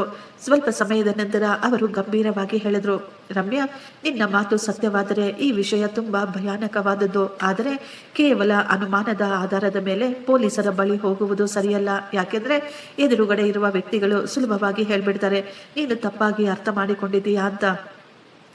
ಈ ಔಷಧಿಯ ಬಾಟಲ್ ಅನ್ನು ತುಂಬಾ ಜಾಗ್ರತೆಯಾಗಿ ಎತ್ತಿಡು. ಇದನ್ನು ಯಾರಿಗೂ ತೋರಿಸ್ಬೇಡ. ನಿನ್ನ ಮೊಬೈಲ್ ರೆಕಾರ್ಡಿಂಗ್ ಅನ್ನು ಸಹ ಹಲವಾರು ಕಾಪಿ ಮಾಡಿ ಬೇರೆ ಬೇರೆ ಕಡೆ ಸ್ಟೋರ್ ಮಾಡು. ಯಾರಾದರೂ ಅದನ್ನು ಅಳಿಸಲು ಪ್ರಯತ್ನ ಪಟ್ಟರು ಆಗಲೂ ಆಧಾರಗಳು ಕ್ಷೇಮವಾಗಿ ಇರಲು. ನಂತರ ಅವರು ಒಂದು ಡೈರಿಯನ್ನು ನನ್ನ ಕೈಗೆ ಕೊಡುತ್ತಾ, ಈ ದಿನದಿಂದ ನೀನು ಏನೇ ಕೇಳಿದರೂ, ನಿನಗೆ ಏನು ಅನ್ನಿಸಿದರೂ ಅದೆಲ್ಲವನ್ನು ತಾರೀಕು ಮತ್ತು ಸಮಯದೊಂದಿಗೆ ಈ ಡೈರಿಯಲ್ಲಿ ಬರೆದಿಟ್ಕೋ. ಯಾರು ಯಾವ ಸಮಯದಲ್ಲಿ ಆಸ್ಪತ್ರೆಗೆ ಹೋಗಿ ಬರ್ತಾ ಇದ್ದಾರೆ, ಯಾರು ಯಾರಿಗೆ ಏನು ಹೇಳ್ತಾ ಇದ್ದಾರೆ, ಯಾವ ಸಮಯದಲ್ಲಿ ಯಾವ ಔಷಧಿಗಳನ್ನು ಕೊಡ್ತಾ ಇದ್ದಾರೆ, ಪ್ರತಿಯೊಂದು ಸಣ್ಣ ಪುಟ್ಟ ಮಾತು ಸಹ ಇದರಲ್ಲಿ ಬರೆದಿಡು. ಎಷ್ಟೋ ಬಾರಿ ನ್ಯಾಯಾಲಯದಲ್ಲಿ ಸಣ್ಣ ಸಣ್ಣ ಮಾತುಗಳು ಕೂಡ ತುಂಬಾ ದೊಡ್ಡ ಆಧಾರಗಳಾಗಿ ಬದಲಾಗುತ್ತವೆ.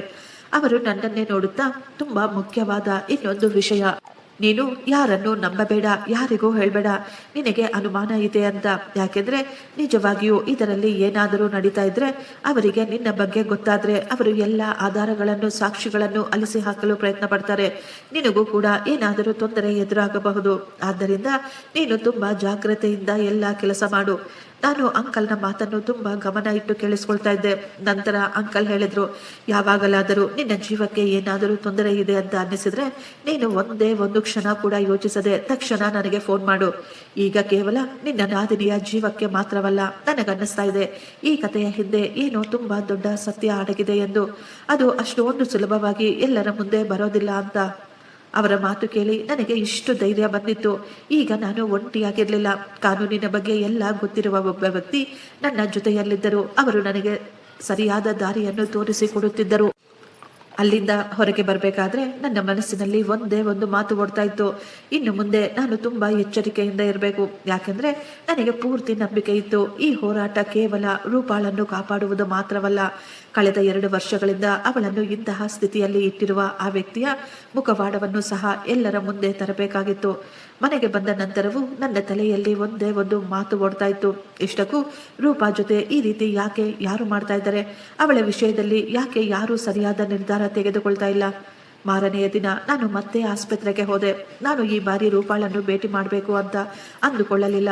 ಅಲ್ಲಿರುವ ನರ್ಸ್, ಕಾಂಪೌಂಡರ್ ಮತ್ತು ಡಾಕ್ಟರ್ಗಳ ಜೊತೆ ಮಾತನಾಡಬೇಕು ಅಂತ ಅಂದುಕೊಂಡೆ. ಇಲ್ಲಿಯವರೆಗೂ ಅಲ್ಲಿ ಏನು ನಡೀತಾ ಇದೆ, ಇಲ್ಲಿಯವರೆಗೂ ಯಾಕೆ ಅವಳಿಗೆ ಸರಿಯಾದ ಚಿಕಿತ್ಸೆ ಕೊಡಲಿಲ್ಲ ಎಂದು ತಿಳಿದುಕೊಳ್ಳಲು ನಾನು ಎಲ್ಲರ ಜೊತೆ ತುಂಬಾ ಸಾಮಾನ್ಯವಾಗಿ ಮಾತನಾಡ್ತಾ ಇದ್ದೆ. ನರ್ಸನ್ನು ಕೇಳಿದೆ, ರೂಪಾ ಆರೋಗ್ಯದಲ್ಲಿ ಏನಾದರೂ ವ್ಯತ್ಯಾಸ ಬಂದಿದೆಯಾ ಅಂತ. ಆಕೆ ಹೇಳ್ತಾ ಇದ್ಲು, ಎಲ್ಲವೂ ಮೊದಲಿನಂತೆ ಇದೆ. ಡಾಕ್ಟರ್ ಕೂಡ ಹೇಳ್ತಾ ಇದ್ರು ಅವಳ ಆರೋಗ್ಯ ಸ್ಥಿತಿಗೆ ಚಿಕಿತ್ಸೆಯಲ್ಲಿ ತುಂಬಾ ಸಮಯ ಹಿಡಿಸುತ್ತೆ ಅಂತ. ಆದರೆ ನನಗೆ ಅವರ ಉತ್ತರದಲ್ಲಿ ಸತ್ಯ ಕಡಿಮೆ, ತಪ್ಪಿಸಿಕೊಳ್ಳುವ ಪ್ರಯತ್ನ ತುಂಬಾ ಹೆಚ್ಚಾಗಿ ನಡೀತಾ ಇದೆ ಎಂದು ಅನ್ನಿಸ್ತಾ ಇತ್ತು.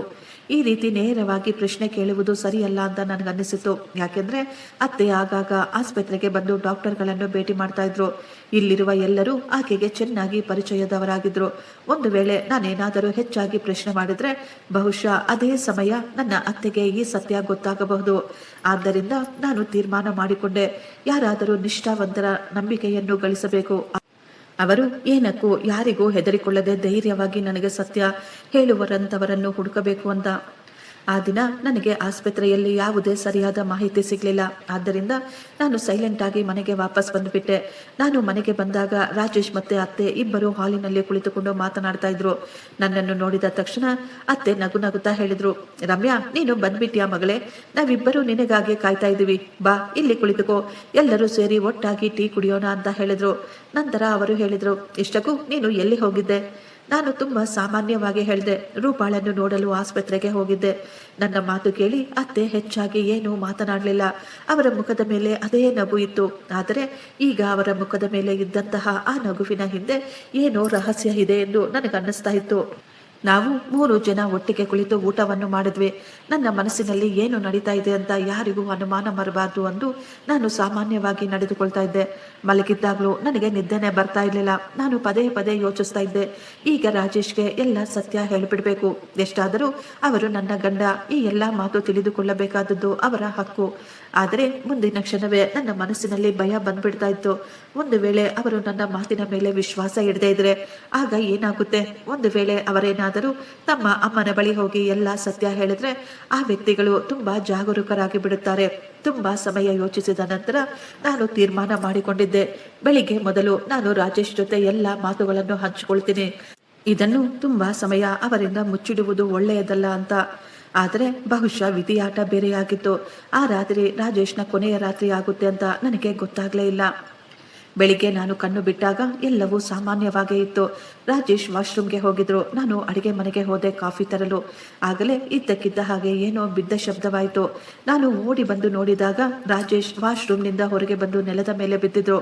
ಅವರನ್ನು ಆ ಸ್ಥಿತಿಯಲ್ಲಿ ನೋಡಿ ನಾನು ಜೋರಾಗಿ ಅಳ್ತಾ ಇದ್ದೆ. ಅತ್ತೆ ತಕ್ಷಣ ಅಲ್ಲಿಗೆ ಓಡಿ ಬಂದ್ರು. ನಾವಿಬ್ಬರು ಅವರನ್ನು ಎಬ್ಬಿಸಲು ತುಂಬಾ ಪ್ರಯತ್ನ ಪಡ್ತಾ ಇದ್ವಿ. ಆದರೆ ಅವರು ಆಗಲೇ ಪ್ರಜ್ಞೆ ಇಲ್ಲದೆ ಬಿದ್ದಿದ್ರು. ನಾವು ತಕ್ಷಣ ಆಂಬ್ಯುಲೆನ್ಸ್ ಅನ್ನು ಕರೆಸಿ ಅವರನ್ನು ಆಸ್ಪತ್ರೆಗೆ ಕರೆದುಕೊಂಡು ಹೋದ್ವು. ಡಾಕ್ಟರ್ ಅವರನ್ನು ಎಮರ್ಜೆನ್ಸಿಯಲ್ಲಿ ಚಿಕಿತ್ಸೆ ಕೊಡುತ್ತಿದ್ದರು. ನಾನು ಹೊರಗೆ ನಿಂತು ಆ ದೇವರ ಬಳಿ ಕೇಳ್ಕೊಳ್ತಾ ಇದ್ದೆ, ಹೇಗಾದರೂ ನನ್ನ ಗಂಡ ವಾಸಿಯಾಗಬೇಕು, ಅವರಿಗೆ ಏನೂ ಆಗಬಾರ್ದು ಅಂತ. ಆದರೆ ಸ್ವಲ್ಪ ಸಮಯದ ನಂತರ ಡಾಕ್ಟರ್ ಹೊರಗೆ ಬಂದು ತುಂಬಾ ದುಃಖದಿಂದ ಹೇಳಿದ್ರು, ಸಿವಿಯರ್ ಹಾರ್ಟ್ ಅಟ್ಯಾಕ್ ಆಗಿದೆ, ಅವರನ್ನು ಉಳಿಸಲು ಸಾಧ್ಯವಾಗಲಿಲ್ಲ. ಈ ಮಾತು ಕೇಳಿದ ತಕ್ಷಣ ನನ್ನ ತಲೆಯ ಮೇಲೆ ಸಿಡಿಲು ಬಿದ್ದಂತೆ ಆಗಿತ್ತು. ನಾನು ಅಲ್ಲೇ ನೆಲದ ಮೇಲೆ ಕುಳಿತು ಜೋರಾಗಿ ಅಳ್ತಾ ಇದ್ದೆ. ನನಗೆ ನಂಬಿಕೆನೇ ಬರಲಿಲ್ಲ. ಯಾವ ವ್ಯಕ್ತಿ ಸ್ವಲ್ಪ ಸಮಯದ ಮೊದಲು ನನ್ನ ಕಣ್ಣ ಮುಂದೆ ಜೀವಂತವಾಗಿ ಓಡಾಡ್ತಾ ಇದ್ರೋ ಈಗ ಅವರು ಈ ಪ್ರಪಂಚದಲ್ಲೇ ಇಲ್ಲ ಅಂತ. ರಾಜೇಶ್ನ ಅಂತಿಮ ಸಂಸ್ಕಾರಗಳು ಪೂರ್ತಿಯಾಗಿದ್ವು. ಈಗ ಆ ಮನೆ ಶೋಕ ಸಾಗರದಲ್ಲಿ ಮುಳುಗಿತ್ತು. ನಾನು ಈಗ ದುಃಖದಲ್ಲಿ ಮುಳುಗಿ ಹೋಗಿದ್ದೆ. ಕೆಲವು ದಿನಗಳ ನಂತರ ನಾನು ಯೋಚಿಸ್ತಾ ಇದ್ದೆ, ಈ ಸಮಯದಲ್ಲಿ ನಾನು ಈ ರೀತಿ ಆದ್ರೆ ನಂತರ ರೂಪಾಳ ಪರಿಸ್ಥಿತಿ ಏನು? ನಾನು ಈಗ ಅತ್ತೆಯ ಮೇಲೆ ತುಂಬಾ ಗಮನ ಇಡಲು ಶುರು ಮಾಡಿದೆ. ನಾನು ಎಷ್ಟೋ ಬಾರಿ ಅತ್ತೆಯನ್ನು ಗಮನಿಸುತ್ತಿದ್ದೆ. ಅತ್ತೆ ಯಾರ ಜೊತೆಯೋ ತುಂಬಾ ನಿಧಾನವಾಗಿ ಫೋನಿನಲ್ಲಿ ಮಾತನಾಡ್ತಾ ಇದ್ರು. ನಾನು ಆಕೆಯ ಬಳಿ ಹೋದಾಗ ಅವರು ತಕ್ಷಣ ಫೋನನ್ನು ಕಟ್ ಮಾಡಿ ಬಿಡುತ್ತಿದ್ದರು. ನನಗೆ ಅರ್ಥನೇ ಆಗಲಿಲ್ಲ, ಇಷ್ಟಕ್ಕೂ ಅವರು ಯಾರ ಜೊತೆ ಈ ರೀತಿ ಕದ್ದು ಮುಚ್ಚಿ ಮಾತನಾಡ್ತಾ ಇದ್ದಾರೆ ಅಂತ. ಒಂದು ದಿನ ಅತ್ತೆ ಯಾವುದೋ ಕೆಲಸದ ಮೇಲೆ ಮನೆಯಿಂದ ಹೊರಗಡೆ ಹೋಗಿದ್ರು. ಇದೇ ಸರಿಯಾದ ಸಮಯ ಅಂತ ಅತ್ತೆ ಮನೆಯಲ್ಲಿ ಇಲ್ಲ ಎಂದು ಖಾತ್ರಿ ಮಾಡಿಕೊಂಡ ನಂತರ ನಾನು ಪೂರ್ತಿ ಮನೆಯನ್ನು ಹುಡುಕಾಡಲು ಶುರು ಮಾಡಿದೆ. ಎಲ್ಲ ರೂಮ್ಗಳು, ಕೊನೆಗೆ ಸ್ಟೋರ್ ರೂಮ್ ಅನ್ನು ಸಹ ಹುಡುಕಾಡಿದೆ. ಆದರೆ ನನಗೆ ಎಲ್ಲೂ ಏನೂ ಸಿಗಲಿಲ್ಲ. ಕೊನೆಗೆ ನಾನು ಈಗ ಅತ್ತೆಯ ಅಲ್ಮಾರಿಯನ್ನು ಓಪನ್ ಮಾಡಿದೆ. ಅಲ್ಮಾರಿಯ ಒಳಗೆ ಒಂದು ಮೂಲೆಯಲ್ಲಿ ಸಣ್ಣದಾದ ಒಂದು ಮೆಡಿಕಲ್ ಬಾಕ್ಸ್ ಅನ್ನು ಇಡಲಾಗಿತ್ತು. ನಾನು ಅದನ್ನು ನಿಧಾನವಾಗಿ ತೆಗೆದುಕೊಂಡೆ. ಅದರಲ್ಲಿ ಹಲವಾರು ರೀತಿಯ ಔಷಧಿಗಳನ್ನು ಜೋಡಿಸಿಡಲಾಗಿತ್ತು. ಆಗಲೇ ಒಂದು ಸಣ್ಣ ಬಾಟಲ್ ಅನ್ನು ನಾನು ಗಮನಿಸಿದೆ. ಅದರ ಮೇಲೆ ದೊಡ್ಡದಾಗಿ ಅದರ ಹೆಸರು ಬರೆಯಲಾಗಿತ್ತು. ಕೆಳಗೆ ಕೆಂಪು ಅಕ್ಷರಗಳಲ್ಲಿ ಬರೆಯಲಾಗಿತ್ತು, ಡಾಕ್ಟರ್ ಸಲಹೆ ಮೇಲೆ ಮಾತ್ರ ಬಳಸಬೇಕು ಅಂತ. ಇದನ್ನು ಓದಿದ ತಕ್ಷಣ ನನ್ನೊಳಗಿನ ಆತಂಕ ಇನ್ನೂ ಹೆಚ್ಚಾಗಿತ್ತು. ನನಗೆ ಅರ್ಥವೇ ಆಗಲಿಲ್ಲ. ಇಷ್ಟಕ್ಕೂ ನನ್ನ ಅತ್ತೆ ಈ ರೂಮಿನಲ್ಲಿ ಇಂತಹ ರಹಸ್ಯವಾದ ಔಷಧಿಗಳನ್ನು ಯಾಕೆ ಇಟ್ಕೊಂಡಿದ್ದಾರೆ? ನಾನು ಅದನ್ನು ನೀಟಾಗಿ ಗಮನಿಸಿ ಯಾವುದನ್ನು ಮುಟ್ಟದೆ ಅದನ್ನು ಹಾಗೆಯೇ ಅದರ ಜಾಗದಲ್ಲಿ ಇಟ್ಟುಬಿಟ್ಟೆ. ಇಡುವುದಕ್ಕಿಂತ ಮೊದಲು ನಾನು ನನ್ನ ಮೊಬೈಲ್ನಲ್ಲಿ ಅದರ ಫೋಟೋವನ್ನು ಮತ್ತು ವಿಡಿಯೋವನ್ನು ಮಾಡಿಕೊಂಡೆ. ಆ ಸಮಯದಲ್ಲಿ ನನಗೆ ಪೂರ್ತಿ ನಂಬಿಕೆ ಬಂದುಬಿಟ್ಟಿತ್ತು, ಈ ಮನೆಯಲ್ಲಿ ಬಹುದೊಡ್ಡ ರಹಸ್ಯ ಅಡಗಿದೆ ಎಂದು. ನಾನು ಅದೇ ಸಮಯದಲ್ಲಿ ಅಮಿತ್ ಅಂಕಲ ಬಳಿ ಹೋದೆ. ಅವರಿಗೆ ಎಲ್ಲ ಮಾತುಗಳನ್ನು ವಿವರವಾಗಿ ಹೇಳಿದೆ. ಅವರು ನನ್ನ ಎಲ್ಲ ಮಾತುಗಳನ್ನು ಗಮನವಿಟ್ಟು ಕೇಳಿಸ್ಕೊಂಡ್ರು. ಸತ್ಯ ತಿಳಿದುಕೊಳ್ಳಬೇಕು ಅಂದರೆ ಮೊದಲು ಈ ಔಷಧಿಗಳನ್ನು ಚೆಕ್ ಮಾಡಿಸಬೇಕು ಅಂತ ಅವರು ಹೇಳಿದ್ರು. ಅವರು ಕಾನೂನಿನ ಪ್ರಕಾರ ಆ ಔಷಧಿಗಳನ್ನು ಲ್ಯಾಬಿಗೆ ಕಳುಹಿಸಿಕೊಟ್ರು ಟೆಸ್ಟ್ ಮಾಡಲು. ಕೆಲವು ದಿನಗಳ ನಂತರ ರಿಪೋರ್ಟ್ ಬಂದಿತ್ತು. ನಾನು ಅವರ ಆಫೀಸಿಗೆ ಹೋದಾಗ ಅವರು ಏನನ್ನು ಹೇಳದೆ ರಿಪೋರ್ಟ್ಗಳನ್ನು ನನ್ನ ಮುಂದೆ ಇಟ್ಟಿದ್ರು. ಅವರ ಮುಖದ ಮೇಲಿದ್ದ ಗಂಭೀರತೆಯನ್ನು ನೋಡಿ ನನ್ನ ಹೃದಯ ತುಂಬ ಜೋರಾಗಿ ಹೊಡೆದುಕೊಳ್ತಾ ಇತ್ತು. ರಮ್ಯಾ, ಈ ರಿಪೋರ್ಟ್ಗಳು ನಿನ್ನ ಅನುಮಾನವನ್ನು ದೃಢ ಮಾಡಿದ್ದಾವೆ. ಈ ಬಾಟಲ್ನಲ್ಲಿ ಇರುವ ಪದಾರ್ಥಗಳು ಯಾವುದೇ ಸಾಮಾನ್ಯ ಔಷಧಿಗಳಲ್ಲ. ರಿಪೋರ್ಟ್ನ ಪ್ರಕಾರ ಇದನ್ನು ತಪ್ಪಾಗಿ ಬಳಸಿದರೆ ಯಾವುದೇ ಮನುಷ್ಯರ ಹೃದಯದ ಮೇಲೆ ಇದು ತುಂಬ ಕೆಟ್ಟ ಪರಿಣಾಮವನ್ನು ತೋರಿಸುತ್ತೆ. ಡೋಸ್ ಹೆಚ್ಚಾದರೆ ಅವರ ಪ್ರಾಣ ಕೂಡ ಹೊರಟು ಹೋಗುತ್ತೆ. ಇದನ್ನು ಕೇಳಿ ನಾನು ಶಾಕ್ನಿಂದ ಹಾಗೆಯೇ ಕಣ್ಣು ಬಿಟ್ಟು ನೋಡ್ತಾ ಇದ್ದೆ. ನಾನು ನಡುಗುತ್ತಿರುವ ಧ್ವನಿಯಲ್ಲೇ ಕೇಳಿದೆ, ಆ ರೀತಿ ಇದ್ರೆ ನನ್ನ ಗಂಡನ ಸಾವು ಯಾವುದೇ ಆಕಸ್ಮಿಕ ಅಲ್ವಾ? ಅಂಕಲ್ ದೀರ್ಘವಾದ ಉಸಿರನ್ನು ತೆಗೆದುಕೊಂಡು ಹೇಳಿದರು, ಕೊನೆಯ ತೀರ್ಪನ್ನು ನ್ಯಾಯಾಲಯ ಕೊಡುತ್ತೆ. ಆದರೆ ನಮ್ಮ ಕೈಯಲ್ಲಿ ಈಗ ಇರುವ ಆಧಾರಗಳನ್ನು ನೋಡಿ ಹೇಳಬಹುದು. ರಾಜೇಶ್ನ ಸಾವು ಯಾವುದೇ ಆಕ್ಸಿಡೆಂಟ್ ಅಲ್ಲ ಮತ್ತು ರೂಪ ಕೋಮಾದಲ್ಲಿ ಇರುವುದು ಕೂಡ ಇದು ಕೂಡ ಯಾವುದೇ ಕಾಕತಾಳೀಯವಲ್ಲ. ಅವರ ಮಾತು ಕೇಳಿ ನನ್ನ ಕೈಯಿಂದ ರಿಪೋರ್ಟ್ಗಳು ಜಾರಿ ಬಿದ್ದಿದ್ವು. ಪದೇ ಪದೇ ನನ್ನ ಕಣ್ಣ ಮುಂದೆ ನನ್ನ ಅತ್ತೆಯ ಮುಖ ಬರ್ತಾ ಇತ್ತು. ಇಲ್ಲಿಯವರೆಗೂ ನನ್ನ ಭ್ರಮೆ ಎಂದು ನಾನು ಭಾವಿಸಿದ್ದ ವಿಷಯ ನಿಧಾನವಾಗಿ ನಿಜವಾಗುತ್ತಿದ್ದಂತೆ ನನಗನ್ನಿಸ್ತಾ ಇತ್ತು. ಅಮಿತ್ ಅಂಕಲ್ ಹೇಳಿದ್ರು, ಮುಂದಿನ ತನಿಖೆಯಲ್ಲಿ ಅದೇ ವಿಷಯಗಳು ಹೊರಬಂದ್ರೆ ಅನುಮಾನ ನಿನ್ನ ಅತ್ತೆಯ ಮೇಲೇನೆ ಬರುತ್ತೆ. ಅವರು ರಾಜೇಶ್ ಮತ್ತು ರೂಪಾಳನ್ನು ಅವರ ದಾರಿಯಿಂದ ದೂರ ಮಾಡಬೇಕು ಅಂತ ಪ್ರಯತ್ನ ಪಡ್ತಾ ಇದ್ದಾರೆ ಅನ್ಸುತ್ತೆ. ಆದರೆ ನಾವು ಈಗಲೇ ಭಾವನೆಗಳಿಗೆ ಬಲಿಯಾಗಿ ಯಾವುದೇ ಹೆಜ್ಜೆಯನ್ನು ಇಡಬಾರ್ದು. ನಾವು ಎಲ್ಲ ಆಧಾರಗಳನ್ನು ಶೇಖರಿಸಬೇಕು. ಅವರ ಮಾತು ಕೇಳಿ ನನ್ನ ಕಣ್ಣುಗಳಿಂದ ನೀರು ಬರಲಾರಂಭಿಸಿತು. ನನಗರ್ಥವಾಯಿತು, ಯಾವ ಮನೆಯನ್ನು ನಾನು ನನ್ನ ಪರಿವಾರ ಅಂತ ಅಂದುಕೊಂಡಿದ್ನೋ ಅದೇ ಗೋಡೆಗಳು ಹಿಂದೆ ಅಡಗಿರುವ ರಹಸ್ಯ ನನ್ನ ಪೂರ್ತಿ ಜೀವನವನ್ನೇ ಬದಲಾಯಿಸಿಬಿಟ್ಟಿತ್ತು. ಆದರೆ ಈ ಕ್ಷಣವೇ ನಾನು ಮನಸ್ಸಿನಲ್ಲಿ ತೀರ್ಮಾನ ಮಾಡಿಕೊಂಡೆ, ನನಗೆಷ್ಟೇ ಕಷ್ಟ ಬಂದರೂ ಪರವಾಗಿಲ್ಲ, ಆದರೆ ನನ್ನ ಅತ್ತೆಯ ಸತ್ಯವನ್ನು ನಾನು ಎಲ್ಲರ ಮುಂದೆ ತಂದೆ ತರುತ್ತೇನೆ. ರಾಜೇಶ್ ಮತ್ತು ರೂಪಾ ಜೊತೆ ನಡೆದ ಅನ್ಯಾಯವನ್ನು ನಾನು ಈ ರೀತಿ ಸುಮ್ಮನೆ ಬಿಡೋದಿಲ್ಲ. ಮಾರನೆಯ ದಿನ ನಾನು ರೂಪಾಳನ್ನು ನೋಡಲು ಆಸ್ಪತ್ರೆಗೆ ಹೋದೆ. ಆದರೆ ಈ ಬಾರಿ ನಾನು ಅಲ್ಲಿ ಕೇವಲ ಅವಳನ್ನು ಭೇಟಿ ಮಾಡಲು ಮಾತ್ರ ಹೋಗಲಿಲ್ಲ. ನಾನು ಸ್ವಲ್ಪ ಸಮಯ ರೂಪಾ ಪಕ್ಕದಲ್ಲಿ ಕುಳಿತು ಅವಳ ತಲೆಯ ಮೇಲೆ ಪ್ರೀತಿಯಿಂದ ಕೈಯಿಟ್ಟು ಅವಳಿಗೆ ಭರವಸೆಯನ್ನು ಕೊಟ್ಟೆ. ನಾನು ಖಂಡಿತ ನಿನ್ನನ್ನು ಈ ನರಕದಿಂದ ಹೊರಗೆ ಕರ್ಕೊಂಡು ಬರ್ತೀನಿ. ಸ್ವಲ್ಪ ಸಮಯದ ನಂತರ ನಾನು ಆಸ್ಪತ್ರೆಯ ಕ್ಯಾಂಟೀನಿಗೆ ಹೋದೆ. ಅಲ್ಲಿ ಕುಳಿತು ನಾನು ದೀರ್ಘವಾಗಿ ಯೋಚಿಸುತ್ತಿದ್ದೆ. ಇಷ್ಟಕ್ಕೂ ಭಯಪಡದೆ ನನಗೆ ಸತ್ಯ ಹೇಳುವವರನ್ನು ನಾನು ಎಲ್ಲಿ ಹುಡುಕಬೇಕು, ಯಾರು ಹೇಳ್ತಾರೆ ಅಂತ. ಆಗಲೇ ನಾನು ಅಲ್ಲಿ ಒಬ್ಬ ನರ್ಸನ್ನು ನೋಡಿದೆ. ನಾನು ಎಷ್ಟೋ ಬಾರಿ ಆಕೆಯನ್ನು ರೂಪಾ ರೂಮಿನಲ್ಲಿ ನೋಡಿದ್ದೆ. ಆಕೆ ಕೆಲಸದ ಮೇಲೆ ಇದ್ದಾಗ ಎಲ್ಲರಿಗಿಂತಲೂ ಹೆಚ್ಚಾಗಿ ರೂಪಾಳನ್ನು ತುಂಬಾ ಚೆನ್ನಾಗಿ ನೋಡ್ಕೊಳ್ತಾ ಇದ್ದು. ಅವರ ಮುಖದ ಮೇಲೆ ಅಮಾಯಕತ್ವ ನಿಷ್ಠೆ ಕಾಣಿಸ್ತಾ ಇತ್ತು. ನನಗೆ ಮೊಟ್ಟ ಮೊದಲ ಬಾರಿ ಅನ್ನಿಸ್ತಾ ಇತ್ತು ಈಕೆಯನ್ನು ನಾನು ನಂಬಬಹುದು ಅಂತ. ನಾನು ಆಕೆಯ ಬಳಿ ಹೋಗಿ ನಗುತ್ತಾ ಹೇಳಿದೆ, ನಿಮ್ಮ ಬಳಿ ಸ್ವಲ್ಪ ಸಮಯವಿದ್ರೆ ನಾನು ನಿಮ್ಮ ಜೊತೆ ಸ್ವಲ್ಪ ಮಾತನಾಡಬೇಕಾಗಿತ್ತು. ಮೊದಲು ಆಕೆ ಸುತ್ತಮುತ್ತ ಎಲ್ಲ ಕಡೆ ಗಮನಿಸಿ ನಂತರ ಕ್ಯಾಂಟೀನಿನ ಒಂದು ಮೂಲೆಯಲ್ಲಿ ನನ್ನ ಜೊತೆ ಬಂದು ಕುಳಿತುಕೊಂಡ್ರು. ನೀನು ಇಲ್ಲಿ ಯಾವಾಗಿನಿಂದ ಕೆಲಸ ಮಾಡ್ತಾ ಇದೀಯಾ ಅಂತ ಕೇಳಿದಾಗ, ಮೇಡಮ್, ಕೆಲವು ತಿಂಗಳ ಮೊದಲೇ ನಾನು ಇಲ್ಲಿ ಕೆಲಸಕ್ಕೆ ಸೇರ್ಕೊಂಡಿದ್ದೀನಿ ಅಂತ ಹೇಳಿದ್ಲು. ನಾನು ಆಕೆಯ ಬಳಿ ಕೇಳಿದೆ, ನೀವು ರೂಪಾ ದೇಹದಲ್ಲಿ ಯಾವುದಾದರೂ ಚಲನೆ ಗಮನಿಸಿದ್ದೀರಾ ಅಂತ. ಆಕೆ ಸ್ವಲ್ಪ ಸಮಯ ಏನನ್ನೋ ಯೋಚಿಸುತ್ತಿದ್ಲು. ನಂತರ ಆಕೆ ತುಂಬಾ ನಿಧಾನವಾಗಿ ಹೇಳಿದ್ಲು, ಮೇಡಮ್, ನಾನು ನಿಮಗೆ ಒಂದು ವಿಷಯವನ್ನು ಹೇಳ್ತೀನಿ, ಆದರೆ ನನ್ನ ಹೆಸರು ಯಾರ ಮುಂದೆಯೂ ಬರಬಾರ್ದು. ಒಂದು ವೇಳೆ ಆಸ್ಪತ್ರೆಯಲ್ಲಿ ಯಾರಿಗಾದರೂ ನಾನು ನಿಮ್ಮ ಜೊತೆ ಮಾತನಾಡಿದ್ದೇನೆ, ನಿಮಗೇನಾದರೂ ಹೇಳಿದ್ದೇನೆ ಅಂತ ಗೊತ್ತಾದರೆ ನನ್ನ ಕೆಲಸ ಹೊರಟು ಹೋಗುತ್ತೆ. ನಾನು ಆಕೆಗೆ ವಿಶ್ವಾಸ ಕೊಟ್ಟೆ, ನಾನು ನಿನ್ನ ವಿಷಯ ಯಾರ ಬಳಿ ಹೇಳೋದಿಲ್ಲ ಅಂತ. ಆಗ ಆ ನರ್ಸು ಹೇಳ್ತಾ ಇದ್ಲು, ನಾನು ಕೆಲವೊಂದು ಬಾರಿ ಅವಳ ಕೈ ಬೆರಳು ಆಡುವುದನ್ನು ಗಮನಿಸಿದ್ದೇನೆ. ಅವಳ ಕಣ್ಣುಗಳು ಸಹ ಆಗಾಗ ಅಲ್ಲಾಡುವುದನ್ನು ನೋಡಿದ್ದೇನೆ. ಆದರೆ ನಾನು ಈ ವಿಷಯದ ಬಗ್ಗೆ ಡಾಕ್ಟರ್ ಬಳಿ ಹೇಳಿದಾಗ ಅವರು ನನ್ನನ್ನು ಬಾಯಿ ಮುಚ್ಚಿಕೊಂಡು ಸುಮ್ಮನೆ ಇರುವಂತ ಗದರಿಸ್ಬಿಟ್ರು. ಇನ್ನೊಂದು ಮುಖ್ಯವಾದ ವಿಷಯ, ನೀವು ತಿಳಿದುಕೊಳ್ಳಬೇಕಾದ ವಿಷಯ, ಯಾವಾಗಲಾದರೂ ನಿಮ್ಮ ಅತ್ತೆ ಆಸ್ಪತ್ರೆಗೆ ಬಂದಾಗ ಅವರು ಡಾಕ್ಟರ್ ಬಳಿ ಪದೇ ಪದೇ ಹೇಳ್ತಾ ಇದ್ರು, ಇವಳು ಯಾವತ್ತೂ ಪ್ರಜ್ಞೆಗೆ ಬರಲೇಬಾರ್ದು, ಇವಳ ಚಿಕಿತ್ಸೆಯಲ್ಲಿ ನೀವು ತುಂಬಾ ಕಷ್ಟಪಡುವ ಅವಶ್ಯಕತೆ ಇಲ್ಲ, ಹೇಗೆ ನಡೀತಾ ಇದೆಯೋ ಅದೇ ರೀತಿ ನಡೆದುಕೊಂಡು ಹೋಗಲಿ. ಈ ಮಾತು ಕೇಳಿದ ತಕ್ಷಣ ನನ್ನ ಹೃದಯ ಜೋರಾಗಿ ಹೊಡೆದುಕೊಳ್ಳಲು ಶುರುವಾಯಿತು. ನನ್ನ ಅನುಮಾನ ಈಗ ಪೂರ್ತಿಯಾಗಿ ಸತ್ಯವಾಗಿ ಬಿಟ್ಟಿತ್ತು. ನಾನು ಆಕೆಯನ್ನು ಕೇಳಿದೆ, ನಿನಗೆ ಪೂರ್ತಿ ನಂಬಿಕೆ ಇದೆಯಾ? ಅವಳು ತಲೆ ಆಡಿಸಿ, ಹೌದು ಮೇಡಮ್, ಇದೆಲ್ಲ ನನ್ನ ಕಣ್ಣ ಮುಂದೆ ನಡೆದಿರುವುದು. ನಾನು ನನ್ನ ಕಿವಿಯಾರೆ ಕೇಳಿಸಿಕೊಂಡಿದ್ದೀನಿ. ಅದಕ್ಕಿಂತಲೂ ಹೆಚ್ಚಾಗಿ ನಾನು ನಿಮಗೆ ಏನನ್ನು ಹೇಳಲಾಗುವುದಿಲ್ಲ, ಯಾಕೆಂದ್ರೆ ನಾನು ನನ್ನ ಕೆಲಸವನ್ನು ಉಳಿಸಿಕೊಳ್ಳಬೇಕು ಅಂತ ಹೇಳಿ ಅಲ್ಲಿಂದ ತುಂಬಾ ಬೇಗ ಹೊರಟು ಹೋದಳು. ನಾನು ತುಂಬಾ ಸಮಯ ಅಲ್ಲೇ ಕುಳಿತುಕೊಂಡಿದ್ದೆ. ನನ್ನ ಕಣ್ಣ ಮುಂದೆ ಈಗ ಇನ್ನೊಂದು ದೊಡ್ಡ ಸತ್ಯ ಹೊರಬಂದಿತ್ತು. ಅದೇ ಸಾಯಂಕಾಲ ನಾನು ಅಮಿತ್ ಅಂಕಲ್ ಬಳಿ ಹೋಗಿ ನರ್ಸ್ ಹೇಳಿದ ಎಲ್ಲಾ ಮಾತುಗಳನ್ನು ಅವರಿಗೆ ವಿವರವಾಗಿ ಹೇಳಿದೆ. ನನ್ನ ಪೂರ್ತಿ ಮಾತು ಕೇಳಿ ಅಂಕಲ್ ಸ್ವಲ್ಪ ಸಮಯ ಏನನ್ನೋ ಯೋಚಿಸಿ ನಂತರ ಇದ್ದಕ್ಕಿದ್ದ ಹಾಗೆ ಅವರ ಮುಖದ ಮೇಲೆ ಒಂದು ಸಣ್ಣ ನಗು ಬಂದಿತ್ತು. ಅವರು ತಕ್ಷಣ ಹೇಳಿದ್ರು, ರಮ್ಯಾ, ಬಹುಶಃ ನಮ್ಮ ಬಳಿ ಈಗ ಒಂದು ದಾರಿ ಇದೆ ಅನ್ಸುತ್ತೆ. ನನಗೆ ಗೊತ್ತಿರುವ ಒಬ್ಬ ನ್ಯೂರೋಲಾಜಿಸ್ಟ್ ಇದ್ದಾರೆ. ಅವರು ಕೋಮಾದಲ್ಲಿ ಇರುವವರನ್ನು ನರ ದೌರ್ಬಲ್ಯದಂತಹ ಗಂಭೀರ ಕಾಯಿಲೆಗೆ ಚಿಕಿತ್ಸೆ ಕೊಡುತ್ತಾರೆ. ನಾನು ಅವರ ಜೊತೆ ಕೆಲವೊಂದು ಸನ್ನಿವೇಶಗಳಲ್ಲಿ ಕೆಲಸ ಕೂಡ ಮಾಡಿದ್ದೇನೆ. ನಂಗನ್ಸುತ್ತೆ ಶಂಕರ್ ಅವರಿಗೆ ಒಂದು ಬಾರಿ ರೂಪಾಳನ್ನು ತೋರಿಸಿದರೆ ಒಳ್ಳೆಯದು ಅಂತ. ಇದುವರೆಗೂ ಅವಳಿಗೆ ಸರಿಯಾದ ಚಿಕಿತ್ಸೆ ಸಿಗಲಿಲ್ಲ ಅನ್ಸುತ್ತೆ. ಒಂದು ಬಾರಿ ನಾನು ಅವರ ಜೊತೆ ಮಾತನಾಡುತ್ತೇನೆ. ನಂತರ ಯಾರಿಗೂ ಅನುಮಾನ ಬಾರದ ಹಾಗೆ ನಾವು ಅವರನ್ನು ಆಸ್ಪತ್ರೆಗೆ ಕರೆದುಕೊಂಡು ಹೋಗೋಣ. ಅವರ ಮಾತು ಕೇಳಿ ನನ್ನ ಮನಸ್ಸಿಗೆ ಎಷ್ಟೋ ಸಂತೋಷವಾಯಿತು. ನನಗೆ ಈಗ ಒಂದು ಹೊಸ ದಾರಿ ಕಾಣಿಸಿದಂತಾಗಿತ್ತು. ಮಾರನೆಯ ದಿನವೇ ಅಂಕಲ್ ಡಾಕ್ಟರ್ ಶಂಕರ್ ಅವನನ್ನು ಕರೆದುಕೊಂಡು ಆಸ್ಪತ್ರೆಗೆ ಬಂದಿದ್ರು. ನಾನು ರೂಪಾಳ ರೂಮಿನ ಹೊರಗೆ ನಿಂತು ಅವರಿಗಾಗಿ ಕಾಯ್ತಾ ಇದ್ದೆ. ಬಹುಶಃ ದೇವರು ಕೂಡ ನಮಗೆ ಸಹಾಯ ಮಾಡ್ತಾ ಇದ್ರು ಅನ್ಸುತ್ತೆ. ನಾವು ಅಲ್ಲಿಗೆ ಹೋದಾಗ ಹಾಸ್ಪಿಟಲ್ನ ಮುಖ್ಯ ಡಾಕ್ಟರ್ ಹಾಸ್ಪಿಟಲ್ನಿಂದ ಹೊರಗೆ ಹೋಗಿದ್ರು. ಅಲ್ಲಿ ನನಗೆ ಮಾಹಿತಿ ಕೊಟ್ಟ ಅದೇ ನರ್ಸ್ ಡ್ಯೂಟಿಯಲ್ಲಿದ್ಲು. ಆಕೆ ನಮಗೆ ಸಹಾಯ ಮಾಡಿ ಯಾರಿಗೂ ಗೊತ್ತಾಗದಂತೆ ಡಾಕ್ಟರ್ ಅವರನ್ನು ರೂಪಾ ರೂಮಿನೊಳಗೆ ಕರೆದುಕೊಂಡು ಹೋದ್ಲು. ಡಾಕ್ಟರ್ ಶಂಕರ್ ಶರ್ಮಾ ಅವರು ರೂಮಿನೊಳಗೆ ಹೋಗಿ ಕಳೆದ 2 ವರ್ಷಗಳಿಂದ ರೂಪಾಗೆ ಕೊಟ್ಟ ಔಷಧಿಗಳು, ಮೆಡಿಕಲ್ ಫೈಲ್ ಅನ್ನು ನೀಟಾಗಿ ನೋಡಿದ್ರು. ಅವರು ಮಿಷನ್ ಮತ್ತು ರೂಪಾಳನ್ನು ಕೂಡ ಚೆಕ್ ಮಾಡಿದ್ರು. ನಂತರ ಅವರು ಕಳೆದ ಕೆಲವು ತಿಂಗಳ ಔಷಧಿಗಳ ರೆಕಾರ್ಡ್ ಅನ್ನು ಸಹ ತರಿಸಿಕೊಂಡ್ರು. ಅವರಿಗೆ ಕೆಲವೊಂದು ಮಾತುಗಳು ತುಂಬಾ ವಿಚಿತ್ರ ಅಂತ ಅನ್ನಿಸ್ತಾ ಇತ್ತು. ಅವರು ಕೆಲವೊಂದು ಟೆಸ್ಟುಗಳನ್ನು ಮಾಡಿಸಬೇಕು ಅಂತ ನಮಗೆ ಸಲಹೆ ಕೊಟ್ಟರು. ಸುಮಾರು 1 ಗಂಟೆಯವರೆಗೂ ಅವರು ರೂಪಾಳನ್ನು ಚೆಕ್ ಮಾಡ್ತಾ ಇದ್ರು. ನಾನು ಮತ್ತು ಅಂಕಲ್ ಇಬ್ಬರು ರೂಮಿನ ಬಾಗಿಲಿನ ಬಳಿ ನಿಂತು ಅವರಿಗಾಗಿ ಎದುರು ನೋಡ್ತಾ ಇದ್ವಿ. ಕೊನೆಗೆ ಆ ರೂಮಿನ ಬಾಗಿಲು ಓಪನ್ ಆಗಿ ಡಾಕ್ಟರ್ ಶಂಕರ್ ಶರ್ಮಾ ಹೊರಗೆ ಬಂದಿದ್ರು. ಈ ಬಾರಿ ಅವರ ಮುಖದ ಮೇಲೆ ಮೊದಲಿನಂತೆ ಗಂಭೀರತೆ ಇರಲಿಲ್ಲ. ಅವರು ನನ್ನನ್ನೇ ನೋಡಿ ಹೇಳಿದ್ರು, ರಮ್ಯಾ, ನಾನು ರೂಪಾಳ ಪೂರ್ತಿ ಚೆಕಪ್ ಮಾಡಿದ್ದೀನಿ. ನಾನು ನಿನಗೆ ಯಾವುದೇ ಸುಳ್ಳು ಭರವಸೆ ಕೊಡಲು ಬಯಸುವುದಿಲ್ಲ. ಆದರೆ ನನ್ನ ಪ್ರಕಾರ ಈಗಲೂ ಎಲ್ಲವೂ ಸರಿ ಹೋಗುತ್ತದೆ. ಟೆಸ್ಟ್ ಮಾಡಿದಾಗ ನನಗೆ ಗೊತ್ತಾಯಿತು, ಅವಳ ಮೆದುಳು ಪೂರ್ತಿಯಾಗಿ ನಿಷ್ಕ್ರಿಯವಾಗಿಲ್ಲ.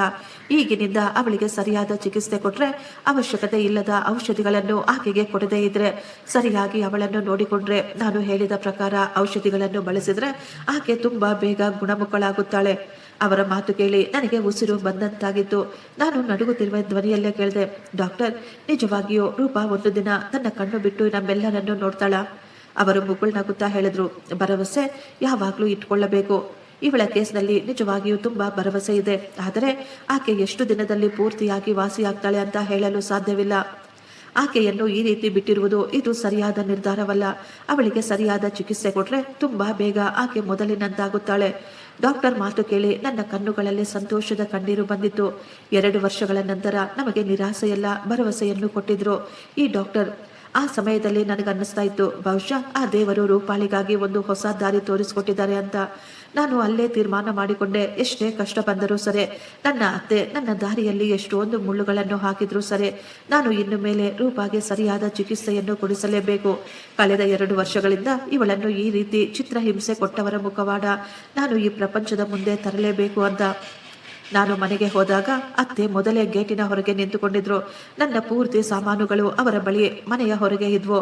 ಇದನ್ನು ನೋಡಿ ಕೆಲವು ಸೆಕೆಂಡ್ ನಾನು ಅಲ್ಲೇ ನಿಂತು ಬಿಟ್ಟೆ. ನನಗೆ ಅರ್ಥ ಆಗಲಿಲ್ಲ ಇದೆಲ್ಲ ಯಾಕೆ ನಡೀತಾ ಇದೆ ಅಂತ. ನಾನು ಆಕೆಯ ಬಳಿ ಹೋದಾಗ ಆಕೆ ತುಂಬಾ ಕೋಪದಿಂದ ನನ್ನನ್ನೇ ನೋಡುತ್ತಾ, ತಕ್ಷಣ ನನ್ನ ಮನೆಯಿಂದ ಹೊರಗಡೆ ಹೋಗು. ಇನ್ನು ಮುಂದೆ ಈ ಮನೆಯಲ್ಲಿ ನಿನಗೆ ಯಾವುದೇ ರೀತಿಯ ಅಧಿಕಾರವಿಲ್ಲ. ನಿನ್ನ ಗಂಡ ಈ ಲೋಕ ಬಿಟ್ಟು ಹೊರಟೋಗಿದ್ದಾನೆ. ಇನ್ನು ಮುಂದೆ ನಿನ್ನ ಜೊತೆ ನಮಗೆ ಯಾವುದೇ ಸಂಬಂಧ ಇಲ್ಲ ಅಂತ ಹೇಳಿದ್ರು. ಅವರ ಮಾತು ಕೇಳಿ ನನ್ನ ಹೃದಯ ಒಡೆದು ಹೋಗಿತ್ತು. ಸತ್ಯ ಹೇಳಬೇಕು ಅಂದ್ರೆ ನನಗೂ ಕೂಡ ಆ ಮನೆಯಲ್ಲಿರಲು ಸ್ವಲ್ಪವೂ ಇಷ್ಟವಿರಲಿಲ್ಲ. ಆದರೆ ನನ್ನ ಮುಂದೆ ಈಗ ದೊಡ್ಡ ಸಮಸ್ಯೆ ಇತ್ತು. ಇಷ್ಟಕ್ಕೂ ನಾನು ಎಲ್ಲಿಗೆ ಹೋಗಬೇಕು ಅಂತ ನನ್ನ ಅಪ್ಪ ಅಮ್ಮ ಮೊದಲೇ ಈ ಲೋಕ ಬಿಟ್ಟು ಬಿಟ್ಟಿದ್ರು. ನನಗೆ ನನ್ನವರು ಅಂತ ಯಾರೂ ಇರಲಿಲ್ಲ. ಅವರ ಬಳಿ ನಾನು ಹೋಗಲು ಸ್ವಲ್ಪ ಸಮಯ ನನ್ನ ಸಾಮಾನುಗಳನ್ನು ಹಿಡಿದುಕೊಂಡು ಅಲ್ಲೇ ಹೊರಗೆ ನಿಂತುಕೊಂಡಿದ್ದೆ.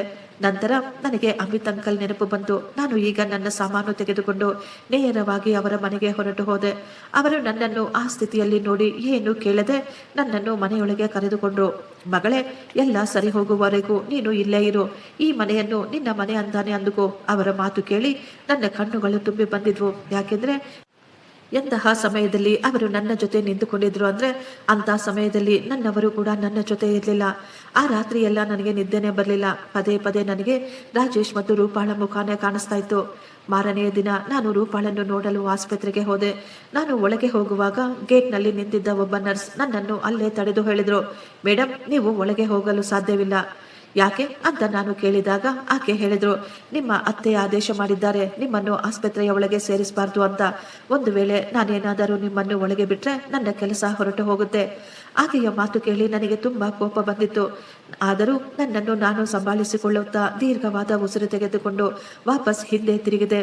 ಆಗಲೇ ಇದ್ದಕ್ಕಿದ್ದ ಹಾಗೆ ಅದೇ ವ್ಯಕ್ತಿ ನನ್ನ ಕಣ್ಣ ಮುಂದೆ ಬಂದು ನಿಂತುಕೊಂಡಿದ್ರು. ಆ ರಾತ್ರಿ ಆ ವ್ಯಕ್ತಿಯನ್ನು ನಾನು ರೂಪಾಳ ರೂಮಿನಲ್ಲಿ ನೋಡಿದ್ದೆ. ಇದೇ ವ್ಯಕ್ತಿ ಆ ರಾತ್ರಿ ರೂಪಾಗೆ ಹೆಚ್ಚಿನ ಡೋಸ್ ಅನ್ನು ಕೊಡಲು ಹೇಳಿದ್ರು. ಅವರು ನನ್ನನ್ನು ನೋಡಿ ನಗುತ್ತಾ ಹೇಳಿದ್ರು, ಸುಮ್ಮನೆ ಬೇರೆಯವರ ವಿಷಯದಲ್ಲಿ ತಲೆ ಹಾಕುವುದು ಸರಿಯಲ್ಲ. ನಿನ್ನ ಕೆಲಸವನ್ನು ನೀನು ನೋಡಿಕೊಂಡ್ರೆ ಅದೇ ನಿನಗೆ ತುಂಬಾ ಒಳ್ಳೆಯದು. ನಾನು ಕೋಪದಲ್ಲೇ ಅವರನ್ನ ಕೇಳಿದೆ, ಇಷ್ಟಕ್ಕೂ ನೀವು ಯಾರು? ನನಗೆ ಇದೆಲ್ಲ ಯಾಕೆ ಹೇಳ್ತಾ ಇದ್ದೀರಾ? ಅವರು ನಗುತ್ತಾ ಹೇಳಿದ್ರು, ನಿನ್ನ ಗಂಡನ ಸಾವನ್ನು ನೀನು ಮರೆತು ಬಿಟ್ಟಿದೀಯಾ ಅನ್ಸುತ್ತೆ. ಅವರ ಮಾತು ಕೇಳಿ ನಾನು ಶಾಕ್ ಆಗ್ಬಿಟ್ಟೆ. ಅವರು ನನ್ನ ಹತ್ತಿರ ಬಂದು ಹೇಳಿದ್ರು, ನಿನ್ನ ಅತ್ತೆ ನಿನ್ನ ಗಂಡನಿಗೆ ಕೊಡುತ್ತಿದ್ದ ಜ್ಯೂಸ್, ಅದರೊಳಗೆ ಮಿಕ್ಸ್ ಮಾಡಿದ ಔಷಧಿಗಳು, ಅದರಲ್ಲಿ ನನ್ನ ಕೈವಾಡ ಕೂಡ ಇದೆ. ಅವಶ್ಯಕತೆ ಬಿದ್ದರೆ ಅದೇ ಕೆಲಸ ಇನ್ನೊಂದು ಬಾರಿ ಮಾಡಲು ನಾವು ಸ್ವಲ್ಪ ಕೂಡ ಯೋಚಿಸೋದಿಲ್ಲ. ಆದ್ದರಿಂದ ನಿನಗೆ ಬದುಕಬೇಕು ಅಂತ ಸ್ವಲ್ಪನಾದರೂ ಆಸೆ ಇದ್ರೆ ಈ ಎಲ್ಲ ವಿಚಾರಗಳಿಂದ ನೀನು ದೂರವಿರು ಅಂತ ಹೇಳಿ ಅವನು ಅಲ್ಲಿಂದ ಹೊರಟು ಹೋದ. ನಾನು ಆ ವ್ಯಕ್ತಿ ಹೋಗುವುದನ್ನೇ ಸೈಲೆಂಟ್ ಆಗಿ ನೋಡುತ್ತಾ ನಿಂತುಕೊಂಡಿದ್ದೆ. ನನ್ನ ತಲೆಯಲ್ಲಿ ಸಾವಿರಾರು ಪ್ರಶ್ನೆಗಳು ಓಡ್ತಾ ಇದ್ವು. ಇಷ್ಟಕ್ಕೂ ಈ ವ್ಯಕ್ತಿ ಯಾರು? ಅತ್ತೆಯ ಜೊತೆ ಇವನಿಗೆ ಏನು ಸಂಬಂಧವಿದೆ? ನನಗೆ ಪೂರ್ತಿ ವಿಶ್ವಾಸ ಬಂದು ಬಿಟ್ಟಿತ್ತು. ನನ್ನ ಗಂಡ ರಾಜೇಶ್ನ ಸಾವು ಯಾವುದೇ ಆಕ್ಸಿಡೆಂಟ್ ಆಗಿರಲಿಲ್ಲ. ಇದರ ಹಿಂದೆ ಒಂದು ದೊಡ್ಡ ಭಯಾನಕವಾದ ರಹಸ್ಯ ಅಡಗಿದೆ ಎಂದು ನಾನು ಸ್ವಲ್ಪ ಕೂಡ ತಡ ಮಾಡದೆ ನೇರವಾಗಿ ಅಂಕಲ್ ಮನೆಗೆ ಹೋಗಿ ಅವರಿಗೆ ಎಲ್ಲ ಮಾತುಗಳನ್ನು ಹೇಳಿದೆ. ನನ್ನ ಮಾತು ಕೇಳಿಸಿಕೊಂಡು ಅವರು ಸ್ವಲ್ಪ ಸಮಯ ಮೌನವಾಗಿದ್ದು ನಂತರ ಹೇಳಿದ್ರು, ರಮ್ಯಾ, ಈಗ ಸುಮ್ಮನಿದ್ದರೆ ಏನು ಮಾಡಲು ಸಾಧ್ಯವಿಲ್ಲ. ನಾವು ಇವರ ವಿರುದ್ಧ ಯುದ್ಧ ಮಾಡಲೇಬೇಕು. ಆದರೆ ನಾವು ಒಂದೊಂದೇ ಹೆಜ್ಜೆಯನ್ನು ತುಂಬಾ ಯೋಚಿಸಿ ನಿಧಾನವಾಗಿ ಇಡಬೇಕು. ಯಾಕೆಂದ್ರೆ ನಮ್ಮ ಎದುರುಗಡೆ ನಿಂತಿರುವ ವ್ಯಕ್ತಿಗಳು ತುಂಬಾ ಚಾಲಾಕಿ ಜನ. ನಾವು ಅದೇ ದಿನ ಮುಂದಿನ ಪ್ರಕ್ರಿಯೆಗಳನ್ನು ಮಾಡೋಣ ಅಂತ ತೀರ್ಮಾನ ಮಾಡಿಕೊಂಡ್ವಿ. ಆದರೆ ಬಹುಶಃ ಅತ್ತೆಗೆ ಮೊದಲೇ ಈ ವಿಷಯದ ಬಗ್ಗೆ ಅನುಮಾನ ಬಂದಿತ್ತು ಅನ್ಸುತ್ತೆ. ನಾವು ಏನಾದರೂ ಮಾಡುವ ಮೊದಲೇ ನನ್ನ ಹೆಸರಿನ ಮೇಲೆ ಒಂದು ನೋಟಿಸ್ ಬಂದಿತ್ತು. ಅದನ್ನು ಓಪನ್ ಮಾಡುವಾಗ ನನ್ನ ಕೈಗಳು ನಡುಗುತ್ತಿದ್ವು. ಅದರಲ್ಲಿ ಬರೆಯಲಾಗಿತ್ತು, ನಾನು ನನ್ನ ಅತ್ತೆ ಸುಶೀಲಾದೇವಿ ಅವರ ಮೇಲೆ ಸುಳ್ಳು ಆರೋಪಗಳನ್ನು ಹೊರಿಸುತ್ತಿದ್ದೇನೆ. ಅವರನ್ನು ಪದೇ ಪದೇ ತುಂಬಾ ತೊಂದರೆ ಕೊಡ್ತಾ ಇದ್ದೀನಿ. ನಾನು ನನ್ನ ಗಂಡನ ಆಸ್ತಿಯಲ್ಲಿ ಭಾಗ ಪಡೆದುಕೊಳ್ಳಲು ಅವರ ಮೇಲೆ ಒತ್ತಡ ಹಾಕ್ತಾ ಇದ್ದೀನಿ. ಅದರಲ್ಲಿ ಬರೆಯಲಾಗಿತ್ತು, ನಾನು ಅವರನ್ನು ಬ್ಲಾಕ್ ಮೇಲ್ ಮಾಡ್ತಾ ಇದ್ದೀನಿ. ಪದೇ ಪದೇ ಆಸ್ಪತ್ರೆಗೆ ಹೋಗಿ ರೂಪಾಳನ್ನು ಭೇಟಿ ಮಾಡುತ್ತೇನೆ. ನಂತರ ಅವರ ಮೇಲೆ ಸುಳ್ಳು ಆರೋಪ ಹೊರಿಸಿ ಅವರನ್ನು ಅವಮಾನ ಮಾಡಲು ಪ್ಲಾನ್ ಮಾಡಿದ್ದೀನಿ ಅಂತ ಕೊನೆಯಲ್ಲಿ ಬರೆಯಲಾಗಿತ್ತು. ನಾನು ಇವೆಲ್ಲವನ್ನು ತಕ್ಷಣ ನಿಲ್ಲಿಸಲಿಲ್ಲ ಅಂದ್ರೆ ನನ್ನ ಮೇಲೆ ಕೋರ್ಟಿನಲ್ಲಿ ಕೇಸನ್ನು ಹಾಕಲಾಗುತ್ತೆ ಮತ್ತು ಮಾನನಷ್ಟ ಮೊಕದ್ದಮೆಯ ಕೆಳಗೆ ದಂಡವನ್ನು ವಿಧಿಸಲಾಗುತ್ತೆ.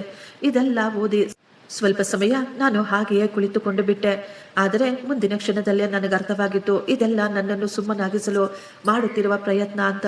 ನಾನು ಒಂದೇ ಒಂದು ಕ್ಷಣ ಕೂಡ ಯೋಚಿಸದೆ ಆ ನೋಟಿಸನ್ನು ನನ್ನ ಬ್ಯಾಗಿನಲ್ಲಿ ಇಟ್ಟುಕೊಂಡು ಅಂಕಲ್ ಆಫೀಸ್ಗೆ ಹೋದೆ. ಯಾಕೆಂದ್ರೆ ನನಗೆ ಚೆನ್ನಾಗಿ ಗೊತ್ತು, ಈಗ ಈ ಹೋರಾಟ ಹೆದರಿಕೊಂಡಲ್ಲ, ಕಾನೂನಿನ ಪ್ರಕಾರ ಹೋರಾಡಬೇಕು ಅಂತ. ನಾನು ಅಂಕಲ್ಗೆ ಆ ನೋಟಿಸನ್ನು ತೋರಿಸಿದೆ. ಅವರು ನೀಟಾಗಿ ಓದಿ ನಂತರ, ರಮ್ಯಾ, ಮೊದಲು ನೀನು ಹೆದರಿಕೊಳ್ಳಬೇಡ. ಇಂತಹ ನೋಟಿಸ್ಗಳು ಯಾವಾಗಲೂ ಜನರನ್ನು ಹೆದರಿಸಲು ಕಳಿಸ್ಕೊಡ್ತಾರೆ. ಜನ ಹೆದರಿಕೊಂಡು ಸತ್ಯ ಹೇಳುವುದನ್ನು ಬಿಟ್ಬಿಡ್ಬೇಕು ಅಂತ. ಈಗ ಇದಕ್ಕೆ ಉತ್ತರವನ್ನು ನಾವು ಕೂಡ ಕೊಡೋಣ. ಆದರೆ ಒಂದು ಮಾತು ಚೆನ್ನಾಗಿ ನೆನಪಿಡು, ಇನ್ನು ಮುಂದೆ ನೀನು ತುಂಬಾ ಯೋಚಿಸಿ ಹುಷಾರಾಗಿ ಎಲ್ಲ ಕೆಲಸ ಮಾಡಬೇಕು. ಏನೇ ಮಾಡಿದರೂ ನಿನ್ನ ಬಳಿ ಆಧಾರಗಳಿರಬೇಕು. ನಿನ್ನ ಬಳಿ ಇರುವಂತಹ ಎಲ್ಲ ಆಧಾರಗಳನ್ನು ನೀನು ಹುಷಾರಾಗಿ ಎತ್ತಿಟ್ಕೋ. ಯಾರ ಜೊತೆಯೂ ನೀನು ಗಲಾಟೆ ಮಾಡಿಕೊಳ್ಳಬೇಡ, ಯಾರಿಗೂ ಹೆದರಿಸಬೇಡ. ಹೊಂಟಿಯಾಗಿ ಹೊರಗೆ ಎಲ್ಲೂ ಯಾವ ಕೆಲಸ ಮಾಡಬೇಡ. ಮುಂದೆ ಅದೇ ನಿನ್ನ ವಿರುದ್ಧ ಆಧಾರವಾಗಬಹುದು. ಸತ್ಯ ನಮ್ಮ ಕಡೆ ಇದ್ರೆ ನಾವು ಹೆದರಿಕೊಳ್ಳಬೇಕಾದ ಅವಶ್ಯಕತೆ ಕೂಡ ಇಲ್ಲ. ನಾವು ಕೋರ್ಟಿನಲ್ಲಿ ಪ್ರತಿಯೊಂದು ವಿಷಯವನ್ನು ಸರಿಯಾದ ಆಧಾರದ ಮುಖಾಂತರ ಸಾಬೀತು ಮಾಡೋಣ. ಅವರ ಮಾತು ಕೇಳಿ ನನಗೆ ಎಷ್ಟೋ ಧೈರ್ಯ ಬಂದಿತ್ತು. ಅದೇ ದಿನ ಅಂಕಲ್ ಆ ನೋಟಿಸಿಗೆ ಉತ್ತರವನ್ನು ಕೂಡ ರೆಡಿ ಮಾಡಿದ್ರು. ಕೆಲವೇ ದಿನಗಳಲ್ಲಿ ಕೋರ್ಟಿನಲ್ಲಿ ನಮ್ಮ ಕೇಸು ಹಿಯರಿಂಗಿಗೆ ಕೂಡ ಬಂದಿತ್ತು. ಅತ್ತೆ ಅವರ ವಕೀಲರ ಜೊತೆ ನಿಂತುಕೊಂಡಿದ್ರು. ನಾನು ಅಂಕಲ್ನ ಜೊತೆ ಕೋರ್ಟ್ಗೆ ಹೋದೆ. ಅವರ ಮುಖದ ಮೇಲೆ ಯಾವುದೇ ರೀತಿಯ ಭಯವಿರಲಿಲ್ಲ.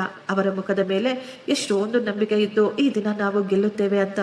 ಮೊದಲು ನನ್ನನ್ನು ಸಾಕ್ಷಿ ಹೇಳಲು ಕರೆಸಿದ್ರು. ನಾನು ಕಟಕಟೆಯಲ್ಲಿ ನಿಂತುಕೊಂಡಾಗ ಅತ್ತೆಯ ಕಡೆ ವಕೀಲರು ನನ್ನನ್ನು ಪ್ರಶ್ನೆ ಕೇಳ್ತಾ ಇದ್ರು. ಅವರು ಕೇಳಿದ್ರು, ನೀವು ನಿಮ್ಮ ಅತ್ತೆಯ ಮೇಲೆ ಸುಳ್ಳು ಆರೋಪಗಳನ್ನು ಹೊರಿಸುತ್ತಿದ್ದೀರಾ, ನಿಮಗೆ ನಿಮ್ಮ ಗಂಡನ ಆಸ್ತಿಯಲ್ಲಿ ಭಾಗ ಸಿಗಬೇಕು ಅಂತ. ನಾನು ನೇರವಾಗಿ ಹೇಳಿದೆ, ಇಲ್ಲ ಇದು ಸುಳ್ಳು ಅಂತ. ನಂತರ ಅವರು ಕೇಳಿದ್ರು, ನೀವು ಪದೇ ಪದೇ ಆಸ್ಪತ್ರೆಗೆ ಯಾಕೆ ಹೋಗ್ತಾ ಇದ್ದೀರಾ, ಪರಿವಾರದ ಮೇಲೆ ಒತ್ತಡ ಹೇರಲು ಅಲ್ವಾ? ನಾನು ಅವರಿಗೆ ಹೇಳಿದೆ, ಇಲ್ಲ ಆ ರೀತಿ ಏನೂ ಇಲ್ಲ, ನಾನು ಕೇವಲ ನನ್ನ ನಾದಿನಿಯನ್ನು ನೋಡಲು ಹೋಗ್ತಾ ಇದ್ದೀನಿ. ಯಾಕೆಂದ್ರೆ ನನಗೆ ಪೂರ್ತಿ ನಂಬಿಕೆ ಇದೆ, ಅವಳ ಚಿಕಿತ್ಸೆಯಲ್ಲಿ ಏನೋ ತೊಂದರೆ ನಡೀತಾ ಇದೆ, ಅವಳಿಗೆ ಸರಿಯಾದ ಚಿಕಿತ್ಸೆ ಸಿಗುತ್ತಿಲ್ಲ. ಆಕೆಗೆ ಸರಿಯಾದ ಚಿಕಿತ್ಸೆ ಕೊಟ್ರೆ ಅವಳು ಕೂಡ ಗುಣವಾಗ್ತಾಳೆ. ಅವರು ಹೇಳಿದ್ರು, ನಿಮ್ಮ ಬಳಿ ಇದರ ಬಗ್ಗೆ ಯಾವುದಾದರೂ ಸಾಕ್ಷಿಗಳಿದವ? ನಾನು ಧೈರ್ಯವಾಗಿ ಹೇಳಿದೆ, ನನ್ನ ಬಳಿ ಎಲ್ಲ ಆಧಾರಗಳಿವೆ. ಸರಿಯಾದ ಸಮಯ ಬಂದಾಗ ನಾನು ಎಲ್ಲವನ್ನು ಕೋರ್ಟಿನ ಮುಂದೆ ತೆಗೆದುಕೊಂಡು ಬರುತ್ತೇನೆ. ಮೊದಲನೆಯ ದಿನ ಯಾವುದೇ ರೀತಿಯ ತೀರ್ಪು ಬರಲಿಲ್ಲ. ಮುಂದಿನ ತಾರೀಖನ್ನು ಕೊಟ್ಟರು. ನನ್ನ ಮಾತು ಕೇಳಿದ ನಂತರ ಕೋರ್ಟಿನಲ್ಲಿ ನನ್ನ ಪರವಾಗಿ ಹೇಳಿದ್ರು, ನಾನು ನನ್ನ ನಾದಿನಿಯನ್ನು ಭೇಟಿಯಾಗಲು ಯಾರೂ ತಡೆಯುವ ಹಾಗಿಲ್ಲ ಅಂತ. ಆದ್ದರಿಂದ ನಾನು ಆಸ್ಪತ್ರೆಗೆ ಹೋಗಿ ಅವಳನ್ನು ಭೇಟಿ ಮಾಡಲು ನನಗೆ ಅನುಮತಿ ಸಿಕ್ಕಿತ್ತು. ಇದನ್ನು ಕೇಳಿ ನನಗೆ ತುಂಬಾ ಸಮಾಧಾನವಾಗಿತ್ತು. ಮಾರನೆಯ ದಿನ ನಾನು ನನ್ನ ನಾದಿನಿಯನ್ನು ಭೇಟಿಯಾಗಲು ಆಸ್ಪತ್ರೆಗೆ ಹೋದೆ. ನಾನು ಅವಳ ಪಕ್ಕದಲ್ಲಿ ಕುಳಿತುಕೊಂಡು ತುಂಬಾ ಸಮಯ ಮಾತನಾಡ್ತಾ ಇದ್ದೆ. ರೂಪಾ, ನೀನು ಧೈರ್ಯವಾಗಿರು, ನಾನು ಖಂಡಿತ ನಿನ್ನನ್ನು ಇಲ್ಲಿಂದ ಹೊರಗಡೆ ಕರ್ಕೊಂಡು ಹೋಗ್ತೀನಿ ಅಂತ. ನಾನು ಮಾತನಾಡ್ತಾ ಇರ್ಬೇಕಾದ್ರೇನೆ ಆಗಲೇ ನನ್ನ ಅತ್ತೆ ರೂಮಿನೊಳಗೆ ಬಂದ್ಬಿಟ್ರು. ನನ್ನನ್ನು ನೋಡಿದ ತಕ್ಷಣ ಆಕೆ ಜೋರಾಗಿ ಕೂಗಾಡಲು ಶುರು ಮಾಡಿದ್ರು. ಇವಳಿನ್ನೇನ್ ಮಾಡ್ತಾ ಇದ್ದಾಳೆ? ನಾನು ಇವಳ ಅಮ್ಮ, ನಾನು ಇಷ್ಟು ವರ್ಷದಿಂದ ಇವಳನ್ನು ನೋಡಿಕೊಳ್ತಾ ಇದ್ದೀನಿ. ಆ ರೀತಿ ಇರ್ಬೇಕಾದ್ರೆ ಈ ಮಹಿಳೆಯನ್ನು ಇಲ್ಲಿ ಯಾರು ಬಿಟ್ಟಿದ್ದು? ಆಕೆ ಬೇಕಂತಲೇ ತುಂಬಾ ಜೋರಾಗಿ ಕಿರುಚ್ಕೊಳ್ತಾ ಇದ್ಲು. ಆಸ್ಪತ್ರೆಯಲ್ಲಿರುವ ಬೇರೆಯವರು ಕೂಡ ಅಲ್ಲಿಗೆ ಬರಬೇಕು ಅಂತ. ಆದರೆ ಆಕೆ ಸ್ವಲ್ಪ ಕೂಡ ಊಹಿಸಲಿಲ್ಲ, ಆ ರೂಮಿನಲ್ಲಿ ನಾನು ಅಳವಡಿಸಿಟ್ಟಿದ್ದ CC ಕ್ಯಾಮ್ರಾ ಅವರ ಎಲ್ಲ ನಡವಳಿಕೆಯನ್ನು ರೆಕಾರ್ಡ್ ಮಾಡಿಕೊಳ್ತಾ ಇದೆ ಅಂತ. ಅಷ್ಟು ಮಾತ್ರವಲ್ಲ, ನಾನು ಕೂಡ ನನ್ನ ಮೊಬೈಲ್ ರೆಕಾರ್ಡನ್ನು ಮೊದಲೇ ಆನ್ ಮಾಡಿ ಇಟ್ಕೊಂಡಿದ್ದೆ. ನಂತರ ಅವರು ಮಾಡಿದ ಕೆಲಸ ನೋಡಿ ನಾನು ಶಾಕ್ ಆಗಿದ್ದೆ. ಅವರು ನೇರವಾಗಿ ರೂಪಾಳ ಹತ್ತಿರ ಹೋಗಿ ಅವಳ ಕೈಯನ್ನು ಹಿಡಿದುಕೊಂಡು ತಮ್ಮ ಉಗುರುಗಳಿಂದ ಅವಳ ಕೈಯನ್ನು ಜೋರಾಗಿ ಚುಚ್ಚುತ್ತಾ ಇದ್ರು. ನೋವಿಗೆ ಅವಳ ದೇಹದಲ್ಲಿ ಏನಾದರೂ ಚಲನೆ ಬರಬಹುದು ಅಂದುಕೊಂಡಿರಬೇಕು. ಆದರೆ ರೂಪಾ ಸೈಲೆಂಟ್ ಆಗಿ ಮಲಗಿದ್ಲು. ಅವಳ ದೇಹದಲ್ಲಿ ಯಾವುದೇ ಚಲನೆ ಇರಲಿಲ್ಲ. ಇದನ್ನು ನೋಡಿ ಅತ್ತೆ ಎಷ್ಟೋ ಸಮಾಧಾನವಾಗಿ ನೆಮ್ಮದಿಯ ನಿಟ್ಟುಸಿರನ್ನು ಬಿಟ್ಟಿದ್ರು. ಅವರು ನಿಧಾನವಾಗಿ ಅವಳ ಬಳಿ ಬಗ್ಗಿ ಕಿವಿಯಲ್ಲಿ ಹೇಳಿದ್ರು, ನೀನು ಇದೇ ರೀತಿ ಶವದ ಹಾಗೆ ಬಿದ್ದುಕೊಂಡಿರು, ಆಗಲೇ ಎಲ್ಲರೂ ಚೆನ್ನಾಗಿರುತ್ತಾರೆ. ಅವರ ಈ ಮಾತು ಕೂಡ ನನ್ನ ಮೊಬೈಲ್ನಲ್ಲಿ ರೆಕಾರ್ಡ್ ಆಗಿತ್ತು. ಈ ಗಲಾಟೆಗಳನ್ನು ಕೇಳಿಸಿಕೊಂಡು ಒಬ್ಬ ನರ್ಸ್ ಒಳಗೆ ಬಂದಿದ್ರು. ಆಕೆ ಹೇಳ್ತಾ ಇದ್ರು, ಮೇಡಮ್, ಇಲ್ಲಿ ಏನು ನಡೀತಾ ಇದೆ? ಇಷ್ಟಕ್ಕೂ ನೀವು ಯಾಕೆ ಇಷ್ಟೊಂದು ಜೋರಾಗಿ ಗಲಾಟೆ ಮಾಡ್ತಾ ಇದ್ದೀರಾ? ಅತ್ತೆ ಈಗ ತನ್ನ ನಾಟಕವನ್ನು ಶುರು ಮಾಡಿದ್ಲು. ಇಲ್ಲ, ಏನೂ ಇಲ್ಲ, ನಾನು ಕೇವಲ ನನ್ನ ಮಗಳನ್ನು ನೋಡಲು ಬಂದಿದ್ದೆ. ನನಗೆ ಯಾವಾಗಲೂ ನನ್ನ ಮಗಳದ್ದೇ ಚಿಂತೆ ಕಾಡ್ತಾ ಇರುತ್ತೆ. ಸಿಸ್ಟರ್ ರೂಪಾಳನ್ನು ನೋಡಿ, ಮೇಡಮ್, ಈಕೆಯ ಸ್ಥಿತಿ ಮೊದಲಿನಂತೆ ಇದೆ. ಈ ಮಾತು ಕೇಳಿದ ತಕ್ಷಣ ಅತ್ತೆ ರೂಪಾಳನ್ನು ನೋಡಿ ತುಂಬಾ ನಿಧಾನವಾಗಿ ಹೇಳಿದ್ರು, ತುಂಬಾ ಒಳ್ಳೆಯದು, ಈಗಲೂ ಇದೇ ರೀತಿ ಬಿದ್ದುಕೊಂಡಿದ್ದಾಳೆ. ನಿನಗೆ ಯಾವಾಗಲೂ ಯಾವತ್ತಿಗೂ ಏನೂ ನೆನಪಿಗೆ ಬರೋದಿಲ್ಲ ಅಂತ ಹೇಳಿ ಆಕೆ ಅಲ್ಲಿಂದ ಹೊರಗಡೆ ಹೊರಟು ಹೋದ್ರು. ಈಗ ನನ್ನ ಕೈಯಲ್ಲಿ ಇನ್ನೊಂದು ದೊಡ್ಡ ಆಧಾರ ಸಿಕ್ಕಿತ್ತು. ಆಕೆ ಹೋದ ನಂತರ ನಾನು ಸ್ವಲ್ಪ ಸಮಯ ರೂಪಾ ಪಕ್ಕದಲ್ಲಿ ಕುಳಿತುಕೊಂಡು ನಂತರ ಮನೆಗೆ ವಾಪಸ್ ಬಂದು ಬಿಟ್ಟಿದ್ದೆ. ಅತ್ತೆಯ ವಿರುದ್ಧ ನನ್ನ ಬಳಿ ಎಷ್ಟೊಂದು ಆಧಾರಗಳು ಇದ್ದು ಅಂದರೆ ನನಗೆ ಪೂರ್ತಿ ನಂಬಿಕೆ ಇತ್ತು, ಒಂದಲ್ಲ ಒಂದು ದಿನ ಆಕೆಯ ಮುಖವಾಡ ಈ ಪ್ರಪಂಚದ ಮುಂದೆ ಬಂದೇ ಬರುತ್ತೆ ಅಂತ. ಕೆಲವೇ ದಿನಗಳಲ್ಲಿ ಕೋರ್ಟಿನ ತಾರೀಕು ಬಂದಿತ್ತು. ನಾನು ಅಂಕಲ್ನ ಜೊತೆ ಕೋರ್ಟಿಗೆ ಹೋದೆ. ಈ ಬಾರಿ ಅಂಕಲ್ ಒಂದೊಂದೇ ಎಲ್ಲ ಆಧಾರಗಳನ್ನು ಜಡ್ಜ್ ಸಾಹೇಬರ ಮುಂದೆ ಇಟ್ಟಿದ್ರು. ಎರಡೂ ಕಡೆಯ ವಕೀಲರು ತಮ್ಮ ತಮ್ಮ ವಿಚಾರಗಳನ್ನು ಕೋರ್ಟಿನ ಮುಂದೆ ಇಟ್ಟಿದ್ರು. ಎಲ್ಲವನ್ನು ತುಂಬಾ ಗಮನವಿಟ್ಟು ಕೇಳಿದ ನಂತರ ಜಡ್ಜ್ ಸಾಹೇಬರು ಹೇಳಿದ್ರು, ಎಲ್ಲದಕ್ಕಿಂತ ಮುಖ್ಯವಾದ ವಿಷಯ ಅಂದ್ರೆ ರೂಪಾಳ ಪ್ರಾಣ ಮತ್ತು ಅವಳ ಸರಿಯಾದ ಚಿಕಿತ್ಸೆ. ಆದ್ದರಿಂದ ನ್ಯಾಯಾಲಯದ ಕಡೆಯಿಂದ ರೂಪಾಳನ್ನು ಚೆಕ್ ಮಾಡಲು ಹೊಸ ಡಾಕ್ಟರ್ಗಳ ಟೀಮ್ ಅನ್ನು ಕಳುಹಿಸಿಕೊಡಲು ಆದೇಶವನ್ನು ಕೊಡಲಾಯಿತು. ಅವರು ಹೇಳಿದ್ರು, ನಾನು ರೂಪಾಳನ್ನು ಭೇಟಿಯಾಗಲು ಯಾರೂ ತಡೆಯುವ ಹಾಗಿಲ್ಲ. ಒಂದು ವೇಳೆ ಯಾರಾದರೂ ಆ ರೀತಿ ಮಾಡಿದ್ರೆ ಅವರ ವಿರುದ್ಧ ಕಠಿಣವಾದ ಕ್ರಮ ತೆಗೆದುಕೊಳ್ಳಬೇಕಾಗುತ್ತೆ. ಜಡ್ಜ್ ಸಾಹೇಬರ ಮಾತು ಕೇಳಿ ನನಗೆ ಮೊಟ್ಟ ಮೊದಲ ಬಾರಿ ಅನ್ನಿಸ್ತಾ ಇತ್ತು, ರೂಪಾಗೆ ಈಗ ಒಳ್ಳೆಯ ಚಿಕಿತ್ಸೆ ಸಿಗುತ್ತೆ, ಸತ್ಯ ಕೂಡ ಎಲ್ಲರ ಮುಂದೆ ಬರುತ್ತೆ ಅಂತ. ಕೋರ್ಟಿನಿಂದ ಹೊರಬಂದ ತಕ್ಷಣ ನಾನು ಅಂಕಲ್ ಜೊತೆ ಮಾತನಾಡಿದೆ. ಅವರ ಸಹಾಯದಿಂದ ನಾನು ಡಾಕ್ಟರ್ ಟೀಮನ್ನು ಆಸ್ಪತ್ರೆಗೆ ಕರೆದುಕೊಂಡು ಹೋದ್ವು. ಡಾಕ್ಟರ್ಗಳು ಎಲ್ಲ ರೀತಿಯ ಟೆಸ್ಟುಗಳನ್ನು ಮತ್ತೊಮ್ಮೆ ಮಾಡಿ ಅವಳಿಗೆ ಸರಿಯಾದ ಚಿಕಿತ್ಸೆಯನ್ನು ಶುರು ಮಾಡಿಬಿಟ್ಟರು. ನಾನು ಪ್ರತಿದಿನ ಆಸ್ಪತ್ರೆಗೆ ಹೋಗಿ ಅವಳ ಜೊತೆ ಮಾತನಾಡುತ್ತಾ ಅವಳಿಗೆ ಧೈರ್ಯ ಹೇಳ್ತಾ ಇದ್ದೆ. ನಾನು ಆ ದೇವರ ಬಳಿ ಕೇಳ್ಕೊಳ್ತಾ ಇದ್ದೆ, ರೂಪ ಬೇಗ ಗುಣವಾಗಬೇಕು, ಅವಳು ಮಾಮೂಲಿ ಮನುಷ್ಯಳಾಗಬೇಕು ಅಂತ. ನಿಧಾನವಾಗಿ ಚಿಕಿತ್ಸೆಗಳು ಈಗ ಫಲಕಾರಿ ಆಗ್ತಾ ಇದ್ವು. ಒಂದು ದಿನ ರೂಪಾಳ ದೇಹದಲ್ಲಿ ಚಲನೆ ಕಾಣಿಸಿಕೊಂಡಿತ್ತು. ಇದನ್ನು ನೋಡಿ ಡಾಕ್ಟರ್ಗಳು ಕೂಡ ಎಷ್ಟೋ ಸಂತೋಷಪಟ್ಟಿದ್ರು. ಕೆಲವೇ ದಿನಗಳಲ್ಲಿ ರೂಪ ತನ್ನ ಕಣ್ಣುಗಳನ್ನು ಬಿಟ್ಟು ನೋಡ್ತಾ ಇದ್ಲು. ಅವಳು ನಿಧಾನವಾಗಿ ನನ್ನ ಕೈ ಹಿಡಿದುಕೊಂಡು ಅತ್ತಿಗೆ ಅಂತ ಹೇಳಿದ್ಲು. ಅವಳ ಬಾಯಿಂದ ಬಂದಂತಹ ಈ ಶಬ್ದ ಕೇಳಿ ನನ್ನ ಕಣ್ಣುಗಳಿಂದ ನೀರು ಬರಲು ಶುರುವಾಯಿತು. ನಾನು ತಕ್ಷಣ ಅವಳ ಕೈ ಹಿಡಿದುಕೊಂಡು, ನೀನು ಹೆದರಿಕೊಳ್ಳಬೇಡ, ನೀನು ಪೂರ್ತಿಯಾಗಿ ಗುಣವಾಗ್ತೀಯ, ನಾನು ನಿನಗೆ ಯಾವತ್ತೂ ಏನೂ ಆಗಲು ಬಿಡೋದಿಲ್ಲ ಅಂತ ಹೇಳಿದೆ. ಆದರೆ ರೂಪ ನನಗೆ ಸನಿಹ ಮಾಡಿ ಆ ರೂಮಿನಲ್ಲಿ ಇಟ್ಟಿದ್ದ ಗಡಿಯಾರದ ಕಡೆ ನೋಡುವಂತೆ ಹೇಳ್ತಾ ಇದ್ಲು. ನನಗೆ ಅರ್ಥವಾಗ್ಲಿಲ್ಲ ಅವಳು ಏನು ಹೇಳ್ತಾ ಇದ್ದಾಳೆ ಅಂತ. ರೂಪ ಮತ್ತೆ ಇನ್ನೊಮ್ಮೆ ನನಗೆ ಸನ್ನಿಹಗಳನ್ನು ಮಾಡ್ತಾ ಇದ್ಲು. ನಾನು ಈಗ ನಿಧಾನವಾಗಿ ಎದ್ದು ಆ ಗಡಿಯಾರದ ಹಿಂದೆ ಕೈಯನ್ನು ಆಡಿಸಿದಾಗ ಅದರ ಹಿಂದೆ ಒಂದು ಸಣ್ಣದಾದ ಕ್ಯಾಮರಾ ಬಚ್ಚಿಡಲಾಗಿತ್ತು. ಅದು ಎಷ್ಟೊಂದು ಸಣ್ಣದಾಗಿತ್ತು ಅಂದರೆ ಅದು ಯಾರಿಗೂ ಕಾಣಿಸುತ್ತಿರಲಿಲ್ಲ. ನಾನು ಅದನ್ನು ತೆಗೆದುಕೊಂಡು ನನ್ನ ಬಳಿ ಭದ್ರವಾಗಿ ಎತ್ತಿಟ್ಟುಕೊಂಡೆ. ರೂಪ ಈಗ ನನಗೆ ಎಲ್ಲ ವಿಷಯ ಹೇಳಲು ಶುರು ಮಾಡಿದ್ಲು. ಅವಳು ಹೇಳ್ತಾ ಇದ್ಲು, ಅತ್ತಿಗೆ, ಈ ಕ್ಯಾಮ್ರಾದಲ್ಲಿ ಒಂದು ದೊಡ್ಡ ಸತ್ಯ ಅಡಗಿದೆ. ಒಮ್ಮೆ ನನಗೆ ಪ್ರಜ್ಞೆ ಬಂದಾಗ ನಾನು ಇದನ್ನು ಇಲ್ಲಿ ಬಚ್ಚಿಟ್ಟಿದ್ದೆ. ಇದರಲ್ಲಿ ಅಮ್ಮನ ಎಲ್ಲ ಕೆಲಸಗಳು ರೆಕಾರ್ಡ್ ಆಗಿದ್ದಾವೆ. ಇಷ್ಟು ವರ್ಷದಿಂದ ಏನೇನು ನಡೆಯುತ್ತಿದೆಯೋ ಎಲ್ಲವೂ ಇದರಲ್ಲಿದೆ. ನಂತರ ಅವರು ಹೇಳಿದ್ಲು, ಅಪ್ಪನ ಸಾವು ಯಾವುದೇ ದುರ್ಘಟನೆಯಲ್ಲ. ಒಂದು ದಿನ ಮನೆಯಲ್ಲಿ ಕೆಲವು ಜನ ಮಾತನಾಡುವ ಮಾತುಗಳನ್ನು ನಾನು ಕೇಳಿಸಿಕೊಂಡಿದ್ದೆ. ಆ ದಿನ ರಾಜೇಶ್ ಮನೆಯಲ್ಲಿರಲಿಲ್ಲ. ನಾನು ನನ್ನ ರೂಮಿನ ಕಡೆ ನಿಧಾನವಾಗಿ ನಡ್ಕೊಂಡು ಹೋಗ್ತಾ ಇದ್ದೆ. ಆಗಲೇ ನಾನು ಗಮನಿಸಿದೆ, ಅಮ್ಮ ಯಾರೋ ಗಂಡಸರ ಜೊತೆ ನಗು ನಗುತ್ತಾ ಮಾತನಾಡ್ತಾ ಇದ್ಲು. ನಾನು ಅಲ್ಲೇ ಬಚ್ಚಿಟ್ಟುಕೊಂಡು ಆಕೆಯ ಮಾತುಗಳನ್ನು ಕೇಳಿಸಿಕೊಂಡಾಗ ನಂಗೆ ಗೊತ್ತಾಯಿತು. ಅವರು ಹೇಳ್ತಾ ಇದ್ರು, ಯಾವ ರೀತಿ ಅವನನ್ನು ದಾರಿಯಿಂದ ತೊಲಗಿಸಿದ್ವೋ ಅದೇ ರೀತಿ ಈ ಇಬ್ಬರನ್ನು ಕೂಡ ನಮ್ಮ ದಾರಿಯಿಂದ ದೂರ ಮಾಡಬೇಕು ಅಂತ. ಆಗಲೇ ಸುಶೀಲಾದೇವಿ ಹೇಳ್ತಾ ಇದ್ರು, ಈಗಲೇ ಬೇಡ, ಇನ್ನು ಸ್ವಲ್ಪ ಸಮಯವಾಗಲಿ. ಇವರಿಬ್ಬರು ಈಗ ಪೂರ್ತಿಯಾಗಿ ನನ್ನ ಕೈಯಲ್ಲಿದ್ದಾರೆ. ನಾವುಗಳು ತುಂಬಾ ಜಾಗ್ರತೆಯಿಂದ ಕೆಲಸ ಮಾಡಬೇಕು. ಯಾರಿಗೂ ನಮ್ಮ ಮೇಲೆ ಅನುಮಾನ ಬಾರದ ಹಾಗೆ ಕೆಲಸ ಮುಗಿಸಬೇಕು. ಈ ಎಲ್ಲ ಆಸ್ತಿ ನಮ್ಮ ಹೆಸರಿನ ಮೇಲೆ ಬರಬೇಕು. ನೀವಿಬ್ಬರೇ ನನ್ನ ಸ್ವಂತ ಮಕ್ಕಳು. ಇದೆಲ್ಲ ಕೇವಲ ನಿಮಗೆ ಮಾತ್ರ ಸಿಗಬೇಕು, ಕೇವಲ ನಿಮಗೆ ಮಾತ್ರ ಸಿಗಬೇಕು. ಚಿಂತೆ ಮಾಡಬೇಡಿ, ನೀವು ಸ್ವಲ್ಪ ಕೂಡ ಚಿಂತೆ ಮಾಡಬೇಡಿ. ಇವರ ಜೊತೆ ನಾನು ಒಳ್ಳೆಯವಳಾಗಿ ಇರುವಂತೆ ನಾಟಕ ಮಾಡ್ತಾ ಇದ್ದೀನಿ. ನಾನು ಇವರನ್ನು ಎಷ್ಟೊಂದು ದ್ವೇಷ ಮಾಡ್ತೀನಿ ಅಂತ ನಿಮಗೂ ಕೂಡ ಚೆನ್ನಾಗಿ ಗೊತ್ತಲ್ವಾ. ಆ ಇಬ್ಬರು ಗಂಡಸರು ಬೇರೆ ಯಾರೂ ಅಲ್ಲ, ಸುಶೀಲಾ ದೇವಿಯವರ ಸ್ವಂತ ಮಕ್ಕಳಾಗಿದ್ರು. ಇದೆಲ್ಲ ಕೇಳಿ ಭಯದಿಂದ ನನ್ನ ಕೈ ಕಾಲು ನಡುಗಲು ಶುರುವಾದ್ವು. ನನ್ನ ಕೈ ತಗಲಿಕೊಂಡು ಹೂಕುಂಡ ಜಾರಿ ಕೆಳಗೆ ಬಿದ್ದಿತ್ತು. ಆ ಶಬ್ದ ಕೇಳಿ ಎಲ್ಲರೂ ಅಲ್ಲಿಗೆ ಬಂದುಬಿಟ್ರು. ಅವರು ನನ್ನನ್ನು ಅಲ್ಲಿ ನೋಡಿ ನನ್ನನ್ನು ಮೆಟ್ಟಿಲಿನ ಮೇಲಿಂದ ಕೆಳಗೆ ತಳ್ಳಿಬಿಟ್ರು. ಆ ಸಮಯದಲ್ಲಿ ನನ್ನ ತಲೆಗೆ ತುಂಬ ಗಾಯವಾಗಿತ್ತು. ಆಸ್ಪತ್ರೆಗೆ ಬಂದ ತಕ್ಷಣ ನಾನು ಕೋಮಾಗೆ ಹೊರಟು ಹೋದರೆ. ಆದರೆ ನನಗೆಲ್ಲ ಕೇಳಿಸ್ತಾ ಇತ್ತು. ನಾನು ಸತ್ಯವನ್ನು ಹೇಳಬಾರ್ದು ಅಂತ ನನ್ನನ್ನು ಇದೇ ಸ್ಥಿತಿಯಲ್ಲಿ ಇರುವಂತೆ ಮಾಡ್ತಾ ಇದ್ರು. ನನಗೆ ಒಂದು ಅವಕಾಶ ಸಿಕ್ಕಾಗ ನಾನು ಈ ಕ್ಯಾಮ್ರಾವನ್ನು ಇಲ್ಲಿ ಅಡಗಿಸಿಟ್ಟಿದ್ದೆ. ಒಂದಲ್ಲ ಒಂದು ದಿನ ಸತ್ಯ ಎಲ್ಲರ ಮುಂದೆ ಬರಬೇಕು ಅಂತ.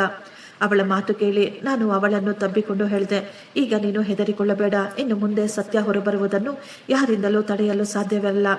ಮುಂದಿನ ತಾರೀಕಿನಲ್ಲಿ ಅಂಕಲ್ ಆ ಕ್ಯಾಮ್ರಾವನ್ನು ಎಲ್ಲ ವಿಡಿಯೋಗಳನ್ನು ಕೋರ್ಟಿನ ಮುಂದೆ ಇಟ್ಟಿದ್ರು. ನಂತರ ರೂಪಾಳ ಗೆಳೆಯರು ಸಾಕ್ಷಿಗಳಾಗಿ ಕರೆಸಲಾಯಿತು. ಅವರು ಕೂಡ ನ್ಯಾಯಾಲಯದಲ್ಲಿ ಎಲ್ಲ ಸತ್ಯ ಹೇಳಿದ್ರು. ನಂತರ ಹಾಸ್ಪಿಟಲ್ ನರ್ಸು ಕೂಡ ಅವರ ವಾಗ್ಮೂಲವನ್ನು ಕೊಟ್ಟಿದ್ರು. ಬೇಕಂತಲೇ ರೂಪಾಳ ಚಿಕಿತ್ಸೆಯನ್ನು ತಪ್ಪಾದ ದಾರಿಯಲ್ಲಿ ಮಾಡ್ತಾ ಇದ್ರು ಅಂತ. ನ್ಯಾಯಾಲಯ ಈಗ ರೂಪಾಳ ಮಾತು, ಎಲ್ಲರ ಮಾತುಗಳನ್ನು, ಎಲ್ಲ ಆಧಾರಗಳನ್ನು ತುಂಬ ಗಮನವಿಟ್ಟು ನೋಡಿ ಆ ನ್ಯಾಯಾಲಯದಲ್ಲಿ ಸ್ವಲ್ಪ ಸಮಯ ಮೌನ ಆವರಿಸಿಬಿಟ್ಟಿತ್ತು. ನಂತರ ನ್ಯಾಯಾಧೀಶರು ತಮ್ಮ ತೀರ್ಪನ್ನು ಹೇಳಿದರು.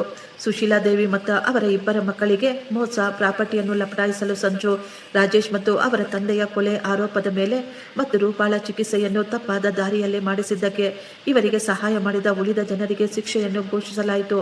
ಸುಶೀಲಾದೇವಿ ಮತ್ತು ಅವರ ಇಬ್ಬರ ಮಕ್ಕಳಿಗೆ ಜೀವಾವಧಿ ಶಿಕ್ಷೆಯನ್ನು ವಿಧಿಸಲಾಯಿತು. ಡಾಕ್ಟರ್ಗಳು ಕೂಡ ಅಮಾನತು ಮಾಡಿ ಅವರ ಲೈಸೆನ್ಸ್ ಅನ್ನು ಕೂಡ ರದ್ದು ಮಾಡಲಾಯಿತು. ಕೋರ್ಟಿನಿಂದ ಬಂದ ಈ ಆದೇಶವನ್ನು ಕೇಳಿ ನನ್ನ ಕಣ್ಣುಗಳಿಂದ ನೀರು ಬರಲಾರಂಭಿಸಿತು. ಎಷ್ಟೋ ಸಮಯದ ತನಕ ಸತ್ಯಕ್ಕಾಗಿ ಹೋರಾಡಿದ ನಂತರ ಕೊನೆಗೂ ನಮಗೆ ನ್ಯಾಯ ಸಿಕ್ಕಿತು. ಕೆಲವು ತಿಂಗಳ ನಂತರ ರೂಪ ಪೂರ್ತಿಯಾಗಿ ಗುಣವಾಗಿದ್ಲು. ನಮ್ಮ ಜೀವನದಲ್ಲಿ ನಿಧಾನವಾಗಿ ಮತ್ತೆ ಸಂತೋಷ ಬರಲು ಪ್ರಾರಂಭಿಸಿತು. ಫ್ರೆಂಡ್ಸ್, ಈ ಸ್ಟೋರಿ ನಿಮಗೆ ಇಷ್ಟವಾಗಿದ್ದರೆ ಒಂದು ಲೈಕ್ ಮಾಡಿ ಮತ್ತು ನಮ್ಮ ಚಾನಲನ್ನು ಸಬ್ಸ್ಕ್ರೈಬ್ ಮಾಡಿಕೊಳ್ಳಿ. ಥ್ಯಾಂಕ್ ಯು, ಧನ್ಯವಾದಗಳು.